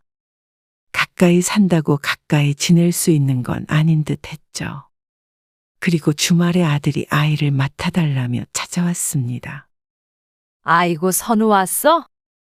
아들 며느리가 덜 바쁜지 요즘 통 얼굴을 보지 못했습니다. 돌아가려는 아들을 붙잡고 심 씨가 은근히 물었습니다. 우리 친구들 보니까 가족들끼리 다 같이 카카오톡으로 사진도 주고받고 하더라. 무슨 일 있으면 그걸로 상의하고. 그래요? 아들은 심드렁했습니다. 선우 엄마 스마트폰 좀 사줘. 싫다고 안 쓰는 거를 억지로 사줘요. 왜 그렇게 참견하려고 해요? 그냥 며느리한테는 신경 끄고 사세요. 아들이 심 씨에게 짜증을 내며 말했습니다. 아들 말만 들으면 자신이 며느리를 대단히 괴롭히는 듯 했습니다. 하지만 지난 몇 년간 며느리와 통화한 것도 한 손에 꼽힐 정도였습니다. 이 정도를 가지고 신경을 끄라는 말까지 들을 줄은 몰랐습니다. 심 씨도 기분이 상해서 입을 다물었습니다. 아들은 그런 심 씨를 잠시 쳐다보더니 손주를 놓고 나갔습니다. 무뚝뚝한 건 알고 있었어도 말을 왜 저렇게 하는지. 심 씨는 아이를 챙기며 애써 안 좋은 기분을 달래야만 했습니다. 그리고 일주일 뒤 주말에 급하게 차를 써야 할 일이 있던 심 씨가 아들에게 전화를 걸었습니다. 며느리에게 해보았자 주말이라 꺼놓았을 게 뻔했으니 말이죠. 차요? 그래, 선우 엄마 오늘 어디 안 나가지? 나가긴 했는데 차 안 가지고 나갔어요. 그럼 선우랑 둘이 집에 있어? 네, 차 키 가지러 엄마가 잠깐 오세요. 오시는 김에 반찬도 좀 가져다 주시고요. 아들의 말에 심 씨는 짐을 챙겨 아들 집으로 갔습니다. 아들이 문을 열어주고 거실을 둘러보는데 식탁 위에 웬 낡은 휴대폰이 올려져 있었습니다. 선우 엄마 핸드폰도 두고 나갔어? 아, 네. 어차피 꺼두니까. 대단하다. 불편해서 어떻게 밖에 돌아다녀? 그러게요. 심 씨가 아들이 건네는 차키를 받아들었습니다. 그리고 나가려는데 현관에서 소리가 들렸습니다. 며느리 목소리였습니다. 엄마. 단톡방에 사진 안 올라왔던데. 저번 주에 보냈다고? 없던데. 내가 좀 이따가 확인해 볼게. 그리고 중문이 드르륵 소리를 내며 열렸습니다. 심 씨는 얼른 머릿속에 상황이 입력이 되지 않았습니다. 들어온 며느리의 손에는 스마트폰이 들려 있었고 누구와 막 전화를 끄는 참인 듯 했습니다. 어머니? 무척 당황스러운 표정이었습니다. 그러고는 깜짝 놀라더니 휴대폰을 주머니에 쏙 넣었습니다. 핸드폰 샀니? 아, 네. 그러자 심 씨가 식탁 위를 보았습니다. 적어도 네 거잖아. 아, 이제 저건 안 써요. 그렇다면 아까 며느리가 오기 전에 아들과 나누었던 대화가 이상했죠. 어차피 꺼두니까 휴대폰을 두고 나갔다더니 그리고 전화통화로 단톡방이니 저번 주니 했던 걸 떠올려 보면 진작에 스마트폰을 쓰고 있었던 것 같았죠. 심 씨의 표정이 점점 굳어지자 아들도 낭패라는 듯이 인상을 찌푸렸습니다. 그게 아니라 엄마, 사실은. 아들의 말을 듣고 심 씨는 어처구니 없었습니다. 폴더 휴대폰은 직장에서만 사용하는 업무용 번호라고 했습니다. 그리고 스마트폰은 원래 쓰던 휴대폰이고 말이죠. 그러니까 애초에 심 씨와 남편에게는 전화번호를 업무용 전화번호를 알려준 것이었습니다. 시댁은 저 휴대폰으로 연락하고요. 시댁이라고 해봤자 심씨나 남편밖에 없는데 그러면 퇴근하거나 주말이면 직장 전화도 받지 않고 심씨의 전화도 받지 않기 위해 꺼둔 것이나 마찬가지였습니다. 친정 식구들이랑은 메신저로 대화도 주고받는 것 같은데 며느리에게 심씨는 연락받기 싫은 직장 동료나 마찬가지의 개념인 듯 했습니다. 그래도 거기까지는 100번 양보해 이해할 수 있었습니다. 그런데 심씨가 서운한 것은 그 부분이 아니라 거짓말을 했다는 것이었습니다. 처음부터 이런 부분이 마음에 걸리니 서로 배려해달라 말했거나 아들이 귀뜸만 해줬어도 심씨는 눈치껏 연락하지 않았을 것입니다. 왜 거짓말까지 해가면서 자신들과 거리를 둬야 하는지 이해가 가지 않았습니다. 맹세코 심씨가 며느리를 귀찮게 하거나 괴롭힌 적이 없었습니다. 그럴 기회도 주지 않았죠. 반찬도 달라기에 주었고 애도 봐달라기에 봐주었고 차도 달라기에 빌려주었는데 뭐가 그렇게 불편하고 싫은 것인지. 시집 불편해하는 며느리는 이해가 되지만 이렇게까지 선을 그어야 하는지는 의문이었습니다. 심씨는 무척 서운했습니다. 며느리가 나를 가족으로 생각하지 않는구나 싶었죠. 심씨는 애써 화를 삭혔습니다. 여기서 전화번호를 왜 나만 저걸 알려주느냐 따져보았자였습니다.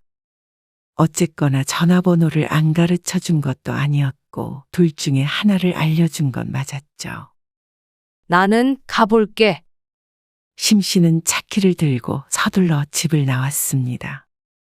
그날 저녁 아들에게서 연락이 왔는데 메시지에는 며느리의 다른 전화번호가 적혀 있었습니다. 선심 쓰듯이 알려줬지만 그날 이후로 며느리에게 단 한 통도 전화를 하지 않았습니다. 나름 섭섭한 마음에 대한 표현이었지만 아들 며느리가 신경을 쓸지 안 쓸지는 몰랐죠. 저거 선우 엄마가 이제 차 안 쓴대. 선반 위에 돌아다니는 차키를 보고 남편이 물었습니다. 그제서야 심씨는 차키를 발견했습니다. 그날 이후로 심란한 마음의 차는 까맣게 잊고 있었습니다. 토요일에만 쓰려고 했었는데 본의 아니게 2주 넘게 안 돌려주고 있었죠. 심씨는 한숨을 쉬었습니다. 서운한 일이 있다고 며느리에게서 차를 뺏어오고 싶지는 않았습니다. 그래서 2주 만에 아들에게 전화를 해보니 요즘 대중교통으로 출퇴근하느라 며느리가 고생을 좀 한 듯 했습니다. 그럼 차키 다시 가져가. 네. 진아 지금 집에 있으니까 가지러 가라고 할게요. 집에 있다고? 회사 안 갔어? 선우가 아파서 연차 썼어요. 오후에 병원 간댔는데 차키 주시면 다행이죠. 많이 아파? 거의 나았어요. 그럼 어차피 엄마 지금 나가야 되니까 나가는 김에 주고 갈게. 그러실래요? 그럼 저 지금 회의 들어가 봐야 해서 끊을게요. 아들과 전화를 끊고 심씨가 차키를 들고 아들네 집으로 갔습니다. 그런데 초인종을 눌러도 안에서는 사람이 없는지 반응이 없었습니다. 작은 렌즈에 얼굴을 가까이 대고 들여다보았지만 밖에서 내부가 보일 리는 없었습니다. 어디 잠깐 나갔나 싶었습니다. 심씨도 약속이 있어서 나온 참이기 때문에 오래 기다릴 수는 없었습니다. 집에 두고 이따 가지러 오라고 하자 싶어서 나왔는데 얼마 안 가서 무릎을 탁 쳤습니다. 그리고는 다시 돌아가 엘리베이터를 타고 아들네 집으로 올라갔습니다. 문 앞에 놓여있는 아이스박스 안에다가 차키를 넣어둘 생각이었죠. 허리를 숙여 박스 뚜껑을 열었는데 그때 띠리링 하고 현관문 열리는 소리가 났습니다. 심씨는 안에서 나오던 며느리와 눈이 딱 마주쳤습니다. 너 집에 있었니? 아까 전에 초인종을 5번은 누른 듯 했습니다. 아, 어머니, 며느리의 반응을 보니 안에 있으면서도 대답을 안 한 듯 했습니다. 기가 막혔습니다. 초인종을 그렇게 누를 땐 인기척도 안 들려주더니 심씨가 갔다 싶으니 나와본 모양이었습니다. 내가 너 잡아먹니? 그러자 며느리가 눈을 대구르르 굴렸습니다. 우리가 그래도 가족 아니야? 편한 가족은 아닐 수 있지만 이 정도 사이는 아니지 않니? 집에 없는 척하고 전화번호 안 알려주고. 이건 남보다도 못한 사이 아니야? 심씨의 말을 들은 며느리가 한숨을 푹 쉬더니 체념하듯 말했습니다. 제가 전화번호를 안 알려준 건 아니죠. 저도 제 사생활이 있으니까 업무용 번호 알려드린 거예요. 낮에는 받잖아요. 그 외의 시간에는 시댁에서도 전화하는 건 예의가 아니라고 생각해요. 그러면 그 시간에 전화할 일이 없도록 해야지. 반찬 가져다 달라, 애 봐달라. 부탁이란 부탁은 다 해놓고 불편한 전화는 안 받고 싶다는 거야? 지금도 이렇게 말없이 찾아오셨잖아요. 지난번에도 그러셨고요. 2번 다 윤석이가 오라 그래서 온 거야. 너한테 연락 안 한 건 네가 내 전화를 받기 꺼려 하니까 그런 거고.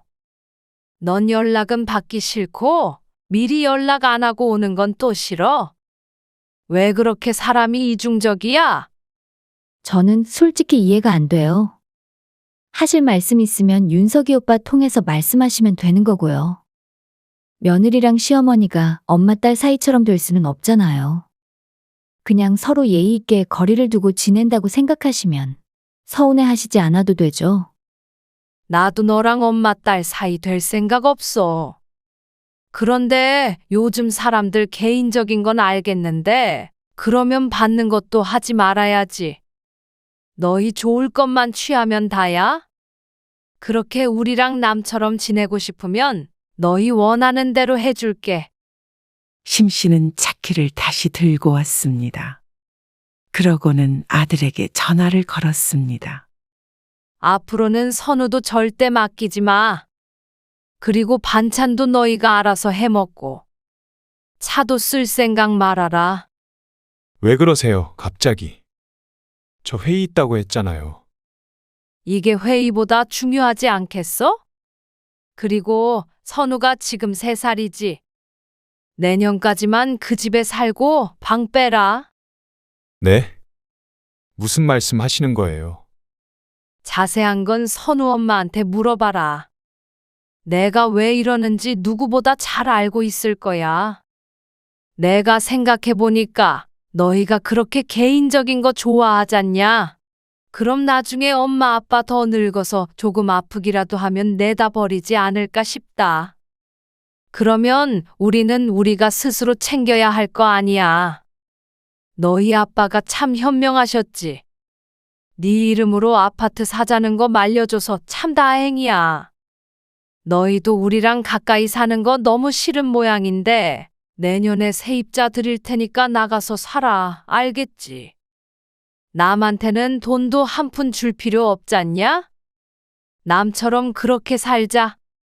전후 사정을 모르는 아들은 어리둥절해했지만 심씨는 전화를 끊어버렸습니다. 며느리만의 잘못이 아니었습니다.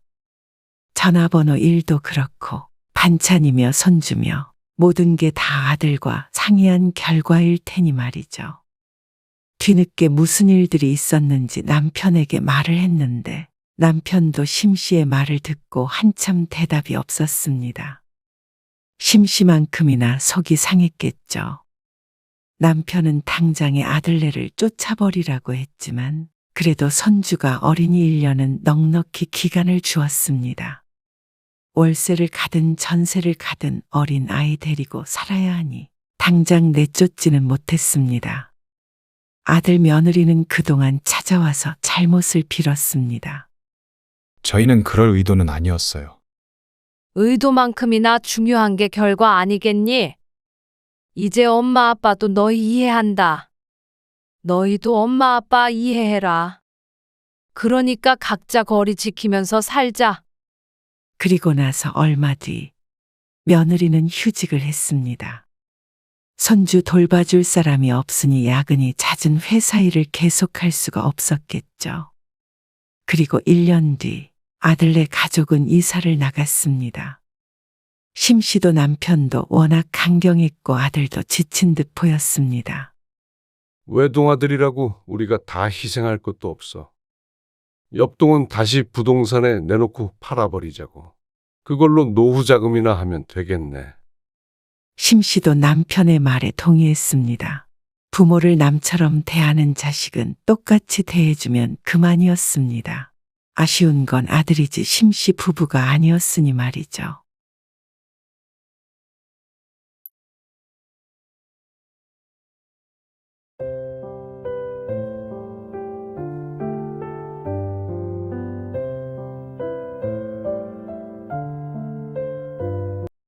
너흰 나이 들어서 아픈 데 없이 잘 살 줄 아니? 나이 들어서도 자식 도움 하나 필요 없이 살 것 같니? 그러면 저희가 어머니 노후를 책임져야 된다는 말씀이세요? 어머니가 저한테 준 건 부모로서 자식에게 준 거고요. 저는 그 돈으로 제가 열심히 일해서 자리 잡았고요. 그렇다고 제가 어머니의 노후가 될 수는 없잖아요. 맞아요. 저희 친정부모님은 노후 준비가 돼 있어요. 그래서 어머니가 부담스러운 건 사실이죠. 자식으로서는 힘들 수밖에 없죠. 그래서 푸념 좀 한 거예요. 오늘 이야기 속 주인공은 76세 유성아 씨입니다. 그리고 그녀의 외아들 이승수에 관한 이야기입니다. 그녀는 아들을 기가 막힌 표정으로 바라보았습니다. 자식 키워봤자 소용없다는 게 이럴 때 쓰는 말인가 싶었고, 무자식이 상팔자라는 말 또한 어떤 때 써야 하는지 유 씨는 아들을 보고 알았습니다. 그동안 아들을 키우며 쓴 돈을 전부 모았으면 죽을 때까지 아무것도 안 하고 놀고 먹다 갈 수도 있었습니다. 이래서 요즘 사람들이 자식들도 안 낳고 부부끼리만 사는가 보다 싶기도 했습니다. 키울 땐 행복했고 뭐든 아까운 줄 모르고 살았지만 그 결과가 지금 이런 아들이라면 유 씨도 후회하지 않을 수 없었습니다. 부모도 나이가 들어 이제는 자식 돌봄이 필요한 때가 되니 부담스럽다는 아들. 노후 준비. 그 돈이 다 어디로 갔는지 아들은 잊은 모양이었습니다.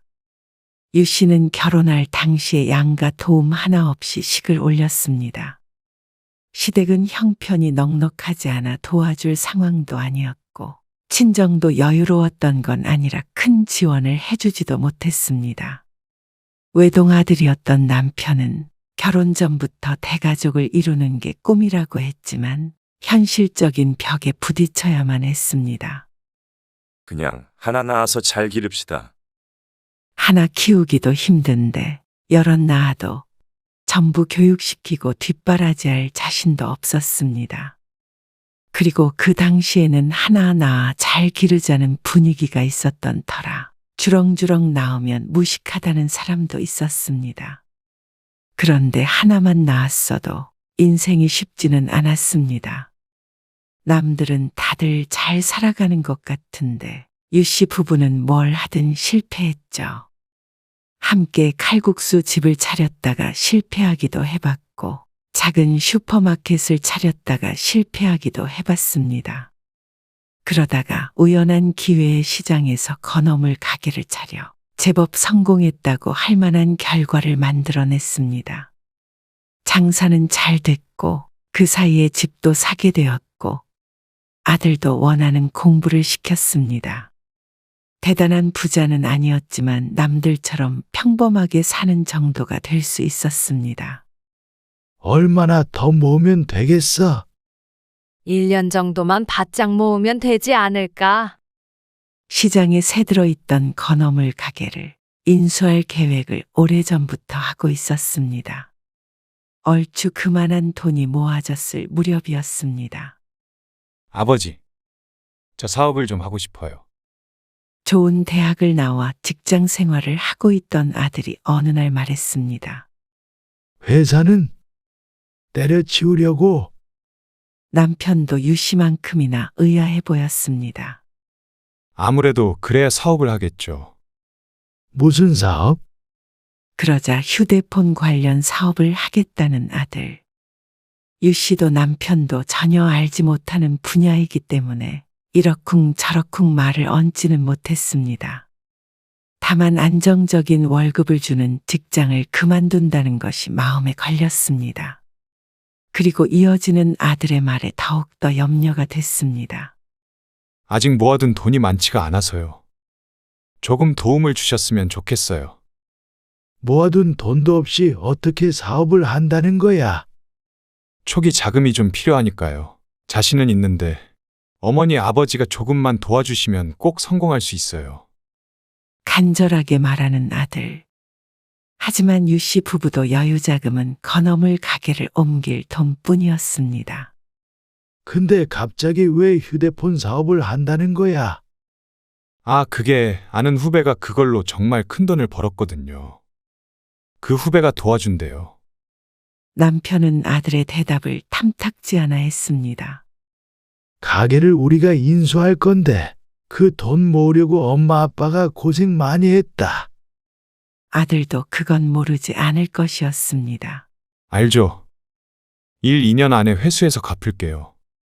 꼭. 그러면서 이미 사직서를 냈다는 아들. 그 말에 남편도 한숨을 쉬며 수락했습니다.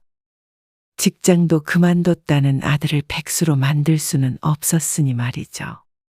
그렇게 아들은 회사에서 나와 휴대폰 사업을 시작했습니다. 그리고 1년이 돼도 2년이 돼도 빌려간 돈을 갚겠다는 말은 없었습니다. 아직은 그렇게 수익이 날 때가 아니에요. 은근히 물어보면 돌아오는 대답은 늘 아직이었습니다. 어쩌겠어. 우리도 사업할 때 몇 번을 실패했잖아. 다 그러면서 성장하는 거겠지. 씁쓸하게 말하는 남편.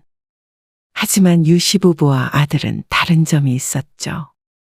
유 씨는 직접 번 돈으로 실패한 것이고 아들은 부모의 돈으로 실패했다는 점이었습니다. 남편은 단호한 척해도 아들 일이라면 외면하지 못했습니다.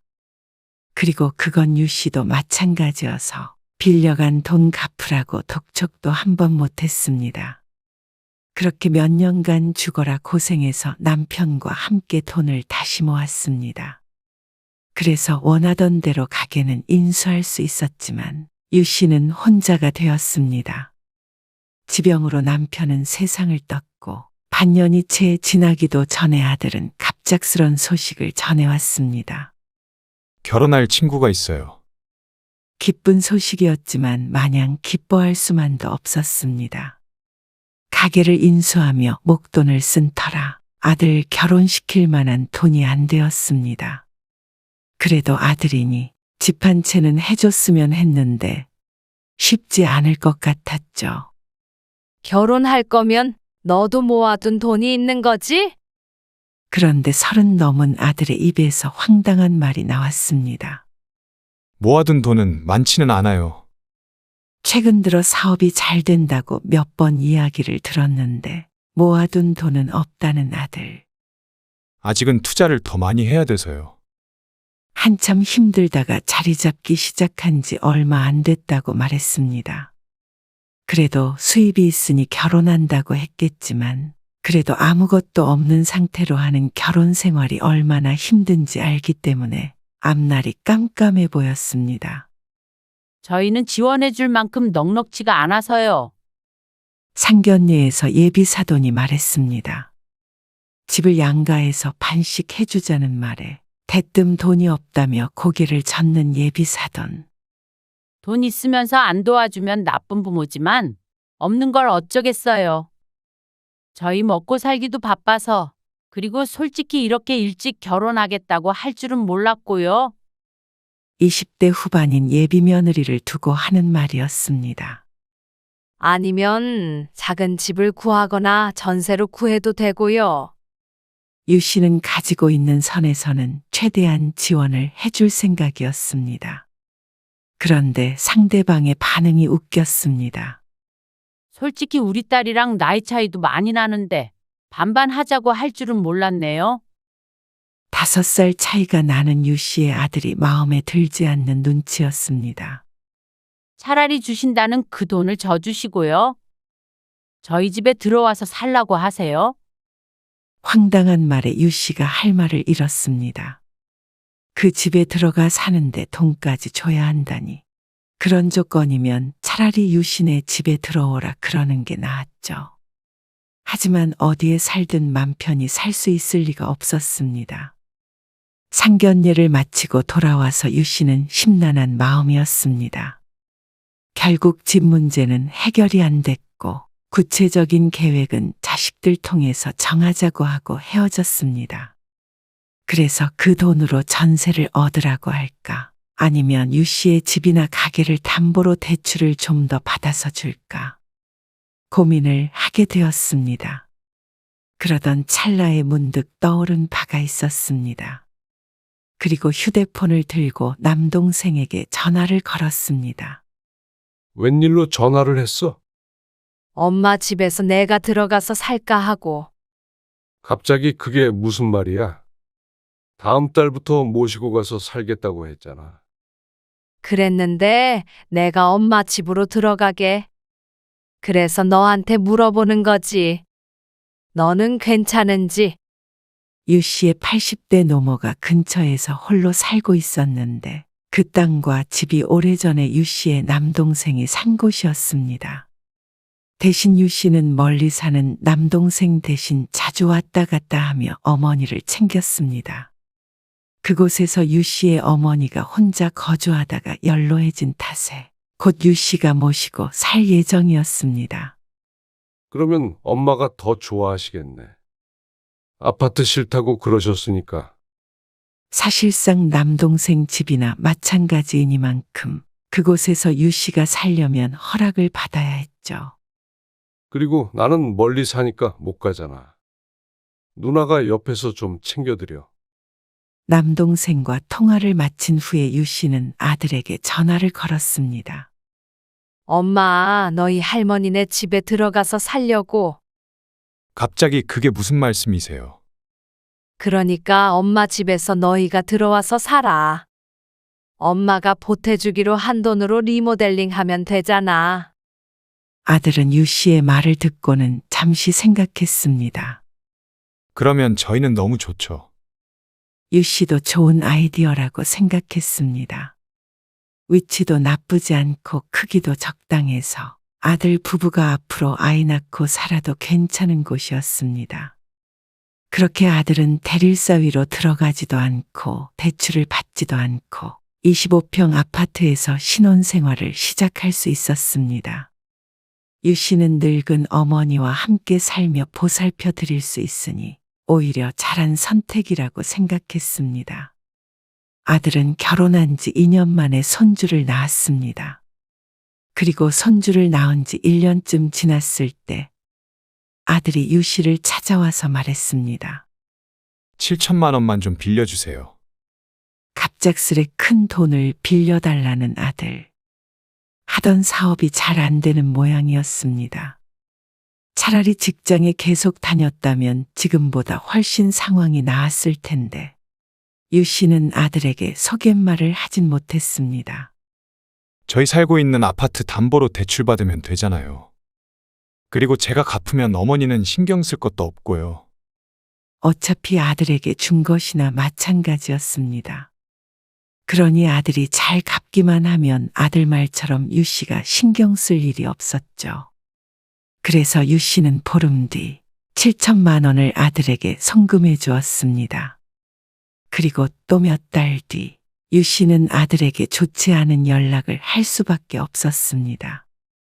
지난달부터 돈이 안 들어왔어. 다달이 통장에서 돈이 나가는데 아들이 지난달부터 입금을 하지 않고 있었습니다.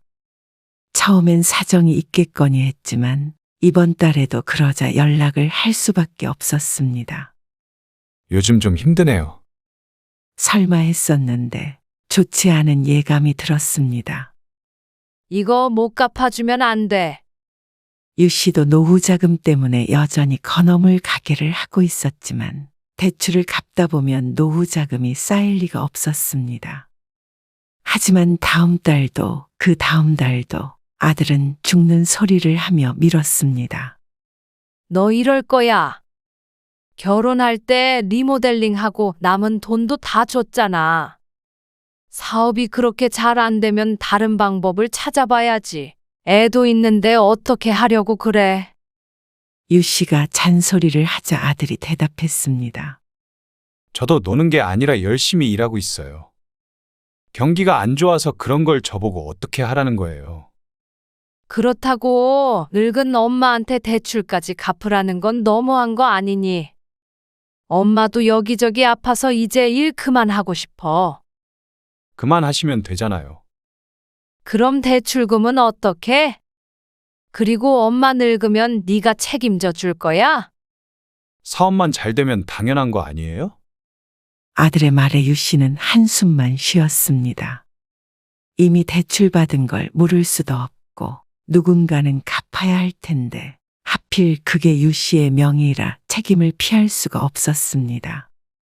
결과적으로 유 씨가 열심히 벌어 갚는 수밖에 없었습니다. 장사를 해서 돈은 벌었지만 나가는 돈이 많으니 밑빠진 독에 물을 붓는 기분이었습니다. 남들 다 취미생활하며 놀러 다닐 나이에 유 씨는 쉬는 날 없이 가게 문을 열어야 했습니다. 그러다 유 씨의 어머니가 돌아가셨을 때였습니다. 이 집은 어떻게 할 거야? 유 씨가 남동생에게 물었습니다. 애초에 어머니를 위한 집이었으니 남동생만 생각하자면 어떻게든 처분을 하는 게 맞았습니다. 뭘 어떻게 해? 거기서 계속 살 거 아니야. 그렇긴 한데 그러면 월세를 줄게. 그 작은 집 벌써 놔봤자 얼마나 한다고. 누나가 싸게 살래? 묵혀둬도 더 이상은 오를 것 같지는 않으니 유 씨 보고 시세보다 저렴하게 사라는 남동생. 하지만 내가 돈이 어딨어. 오래전 남동생은 저렴하게 샀다지만 지금 시세로 따지자면 꽤나 비쌀 것이었습니다. 내가 샀던 돈만 줘. 파격적인 제안이었습니다. 모르긴 몰라도 근처 집값이 2배 이상은 올랐으니 말이죠. 하지만 아무리 파격적인 제안이라도 수락할 돈이 없었습니다. 연금도 조금씩 나오지만 집만 가지고 살 수는 없었으니 말이죠. 장사도 꽤 잘 된다면서 벌어다가 다 어디다 쓰는 거야. 중얼거리는 남동생의 말에 유 씨는 아무 말도 할 수 없었습니다. 유 씨가 거절을 하자 남동생은 선심을 썼습니다. 그럼 그냥 팔릴 때까지 누나가 살아. 돈은 안 받을게. 유 씨가 속으로 안도의 한숨을 지었습니다. 그래도 살 집도 있고 아직까지 수입도 있으니 더 늙어서 길거리에 나앉을 일은 없겠다 싶었습니다. 하지만 그런 것들도 다 건강했을 때 이야기였습니다. 유 씨는 그해 폐렴에 걸려 크게 앓았습니다. 유행성 폐렴에 걸려 입원했다가 퇴원해서도 한동안은 집 밖으로 못 나갔습니다. 면역이 크게 떨어져서 조금만 무리해도 몸져 누웠죠. 더 이상 가게를 휴업할 수 없어 결국 장사를 그만하고 처분하기로 했습니다.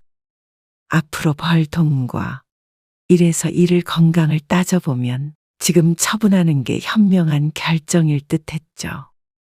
그런데 그런 유 씨의 말을 듣고 며느리가 찾아와 말했습니다.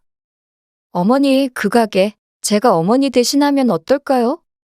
직장만 다녔을 며느리인데 다른 것도 아니고 건어물 가게를 잘할 수 있을지 의문이었습니다. 어머니가 알려주시면 되죠. 저라도 좀 더 벌어야 할 것 같아요. 아들 사업 때문에 골머리 앓았을 며느리가 딱히 고개를 끄덕였습니다. 이러니저러니 해도 월급쟁이보다는 가게 수입이 나을 테니 말이죠. 그렇게 가게도 며느리에게 맡겼는데 하늘이 도왔는지 그 해부터는 아들의 사업이 잘 풀리기 시작했습니다. 며느리가 운영하는 가게도 예상외로 잘 굴러갔고 말이죠. 다 어머니 덕분이에요. 그래도 말년에 아들 며느리 잘 되는 것을 보니 마음이 편했습니다. 이제는 됐다 생각했습니다. 아들이 잘 되는 한 걱정할 것이 하나도 없었습니다. 하지만 건강이 또다시 유 씨를 힘들게 만들었습니다. 유 씨는 오래전부터 말썽이었던 무릎을 이번에 수술을 하게 되었습니다. 하지만 생각보다 큰 금액이 든다는 소리에 수술을 꼭 해야만 하나라는 생각까지 이르게 되었습니다. 그러다 일상생활이 힘들어지는 지경이 되자 어쩔 수 없이 아들에게 부탁하는 수밖에 없었습니다. 인공관절 수술이요? 꼭 해야 하는 거예요? 주사로는 안 된대요? 이제는 주사 가지고는 안 된대. 아, 아들은 난감해했습니다. 알았어요. 어쩔 수 없죠. 하지만 그동안 유 씨가 얼마나 무릎 때문에 고생했는지 알았던 아들은 고개를 끄덕였습니다. 왜인지 아들에게 수술비를 받는다는 게 꺼려졌습니다. 주기만 해봤지 받아본 적이 없으니 어색하기까지 했죠. 그리고 아차하는 마음도 있었습니다. 그전에는 몰랐는데 큰 돈이 나가게 되니 생각을 달리 하게 됐습니다. 이러다가 말년에 자식들 고생시키는 거 아닌가 하는 생각이 들었습니다. 그렇지 않기 위해서는 자신이 건강해야 하는데 건강이라는 게 사람 마음대로 되는 법이 없으니 걱정스러웠습니다. 그리고 퇴원 후 아들 며느리가 가끔씩 들러 유 씨를 병원에 데려다 주곤 했습니다. 어머니는 평생 일하셨다면서 몇백도 안 가지고 계세요? 수술 후 몇 달이 지났을 때 며느리가 지나가는 투로 유 씨에게 말했는데 유 씨는 오래도록 그 말이 잊혀지지가 않았습니다. 그 순간은 민망해서 얼버무렸지만 억울하기도 하고 서글프기도 했습니다. 그리고 며느리의 말대로 평생 일했는데 돈 없는 자신의 인생이 잘못된 것 같다는 생각도 들었습니다. 그리고 한참 뒤에 무릎이 많이 회복이 된 어느 날이었습니다. 외출할 일이 있었는데 마침 건어물 가게와 가까운 곳이라 들르게 되었죠. 장사가 잘 된다면 며느리에게 한 달에 몇십이라도 월세를 받아야 하나 생각했습니다. 그런데 가게에 도착한 유 씨가 깜짝 놀랐습니다. 어머, 사돈 오셨어요. 아, 여기 계셨네요. 가게에는 며느리는 없고 안사돈이 있었습니다. 여기는 어쩐 일로? 우리 딸이 좀 부탁해서요. 앉아있는 폼이 한두 번 와본 것 같지가 않았습니다. 언제 온대요? 우리 딸이요? 네, 오늘은 안 올 텐데 왜요? 아니에요. 오늘 며느리가 오지 않는다는 말에 유 씨가 이만 가보겠다며 뒤를 돌았습니다. 그리고 그런 그녀를 안사돈이 불렀습니다. 사돈, 제가 안 그래도 할 말이 좀 있어요. 유 씨가 의아한 표정으로 뒤를 돌았습니다. 무릎 수술 하셨다면서요? 아, 예. 그 돈을 우리 딸이 댔고요. 지불은 아들이 했지만 며느리가 냈다고 해도 틀린 말은 아닌 듯 했습니다. 그렇게 됐네요. 그러자 안사돈이 한숨을 푹 쉬며 말을 이었습니다. 지금 사돈이 70이 넘었잖아요. 벌써 70대 중반이 되었습니다. 그렇죠. 솔직히 우리 나이에 노후 준비도 안 돼 있는 게 정상은 아니잖아요. 유 씨는 자신이 잘못 들었나 생각했습니다. 저도 없는 형편에 한 푼 두 푼 모아서 나중에 애들한테 손 안 벌릴 정도는 돼요.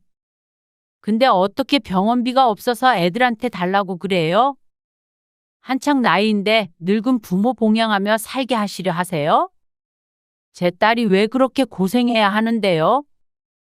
사돈 그거는 다 사정이 있었어요. 아니, 사정이 어떻든 간에 이 서방 사업 잘 안 돼서 우리 딸 많이 힘들었어요. 근데 이제 좀 살림 펴서 잘 살아보나 했는데 사돈이 돈 한 푼 없이 병원 들락날락하기 시작하시면 저 정말 골치 아파요. 유 씨는 기가 막혀서 말이 안 나왔습니다. 결혼할 때 한 푼도 못 보태준다더니 자신은 노후 대비가 되어 있다며 으스대는 게 어이가 없었죠.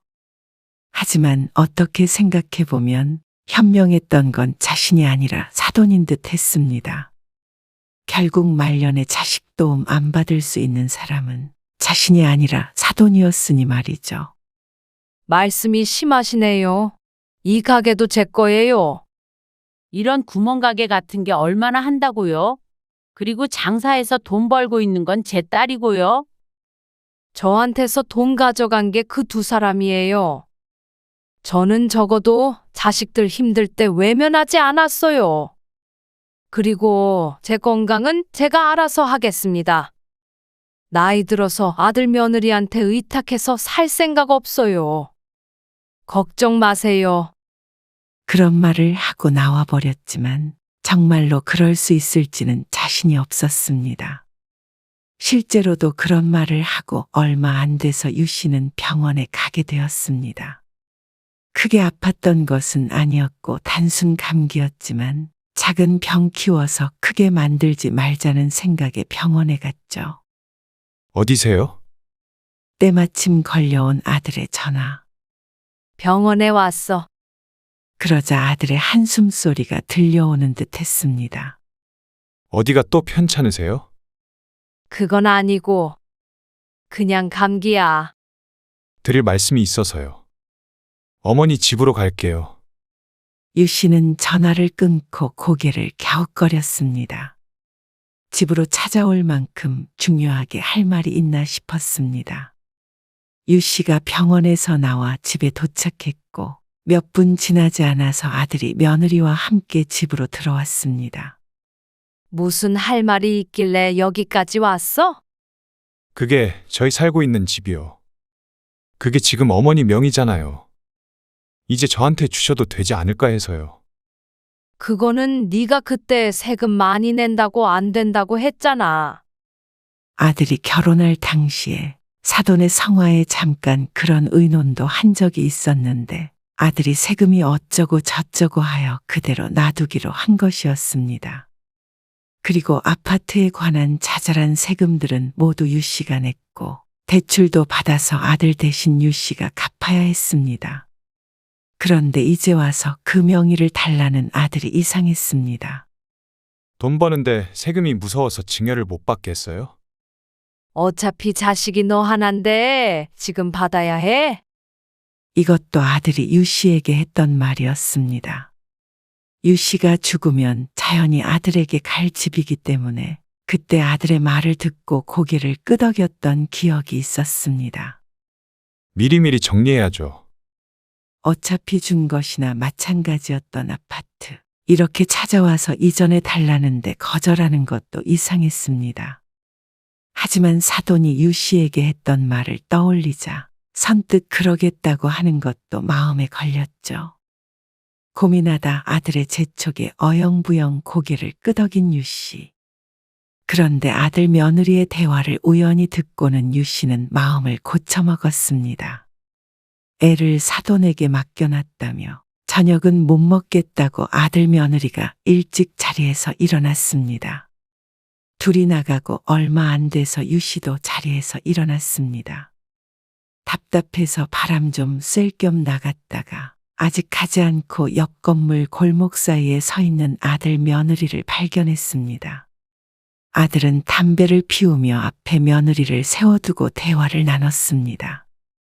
오늘도 병원 다녀오셨다며. 앞으로 돈 나갈 일 천지야. 병원비며 생활비며 우리가 다 감당해야 하는 거 아니야? 나도 모르겠다. 당신이 모르면 누가 알아? 수술비도 나한테 상의도 안 하고 냈잖아. 그 얘긴 끝났잖아. 앞으로는 안 그러기로 했잖아. 앞으로 또 그런 일 있으면 어떻게 하게? 아, 나도 몰라. 그래서 일단 집부터 달라고 했잖아. 그건 결혼할 때 원래 해주시려고 했던 거고. 가게에서 나오는 돈도 있는데 병원비 몇 번 냈다고 이래? 지금까지 낸 것 때문이 아니라 앞으로를 말하는 거지. 어머니는 우리를 보험으로 생각하시는 거 아니야? 남들도 다 그 정도는 받고 결혼해. 근데 그렇다고 해서 시부모 부양하며 살 의무가 생기는 건 아니잖아.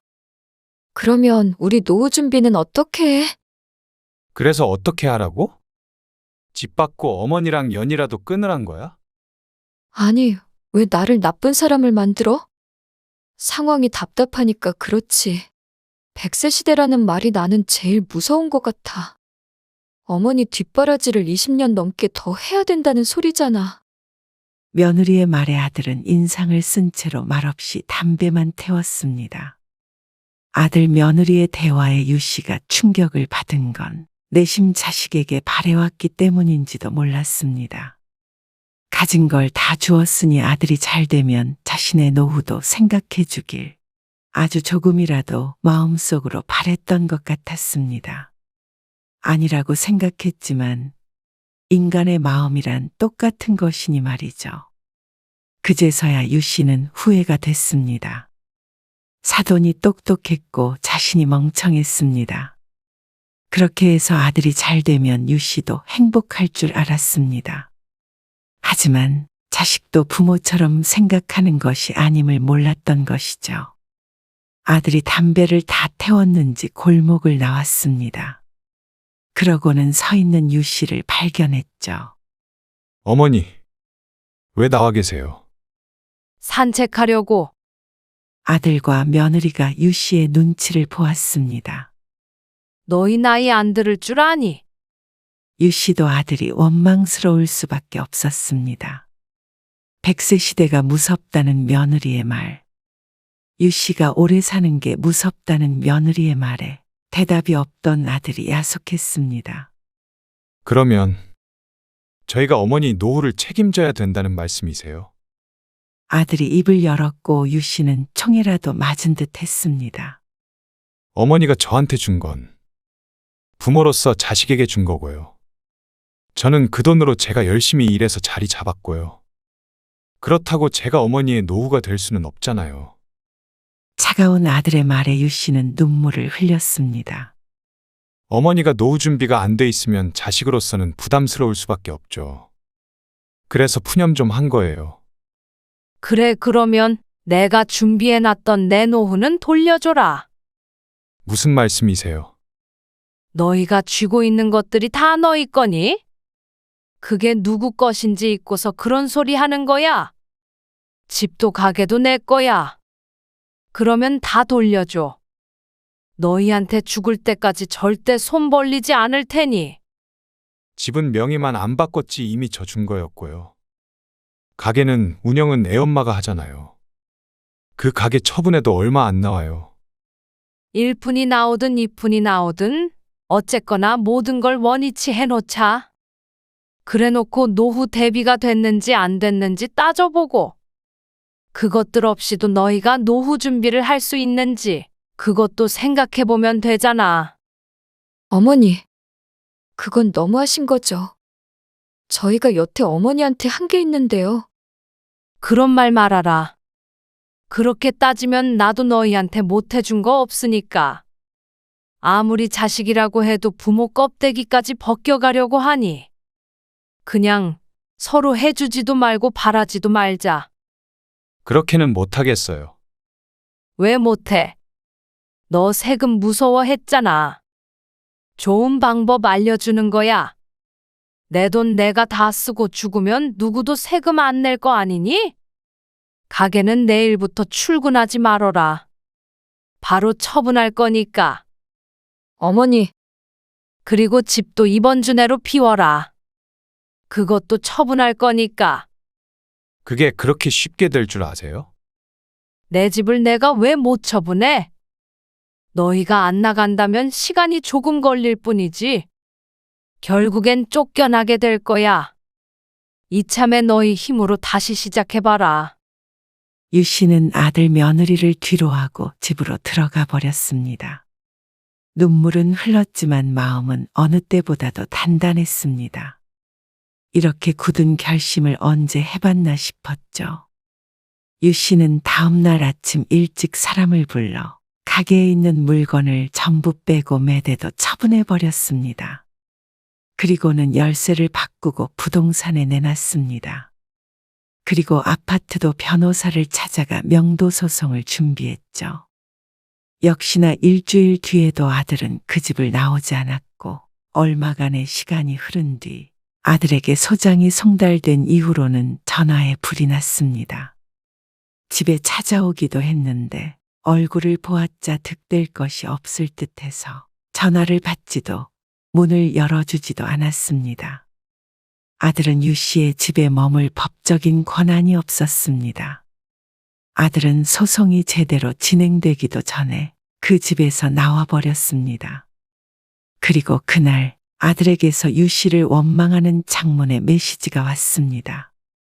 이제는 인연을 끊자 어쩌자. 첫 줄을 읽고는 휴대폰을 꺼버렸습니다. 그리고 유 씨는 그 아파트를 팔아버렸습니다. 그리고 나서 그 돈의 일부로는 남동생에게서 현재 유 씨가 살고 있는 집을 싸게 매입했죠. 그러니 오히려 수중에 돈이 남아돌았습니다. 원래대로라면 모두 유 씨의 노후 자금이었습니다. 이 모든 걸 공짜로 누리고 있던 아들과 며느리는 이 돈의 소중함을 겪어보지 않으면 모를 것이었습니다. 아들의 사업이 잘 된다니 자신처럼 비참하지 않을 수 있지만 앞으로 최소 몇 년은 결코 사는 게 호락호락하지 않을 것이었습니다. 그러면 아주 조금이나마 깨닫게 되겠죠. 자신이 유 씨의 모든 걸 다 가지고 살고 있었다는 사실을 말이죠. 유 씨는 아들에게 처음 답장을 했습니다. 아주 짧은 답장이었습니다. 노후 준비는 다 됐다. 그러고는 아들의 연락을 받지 않았습니다.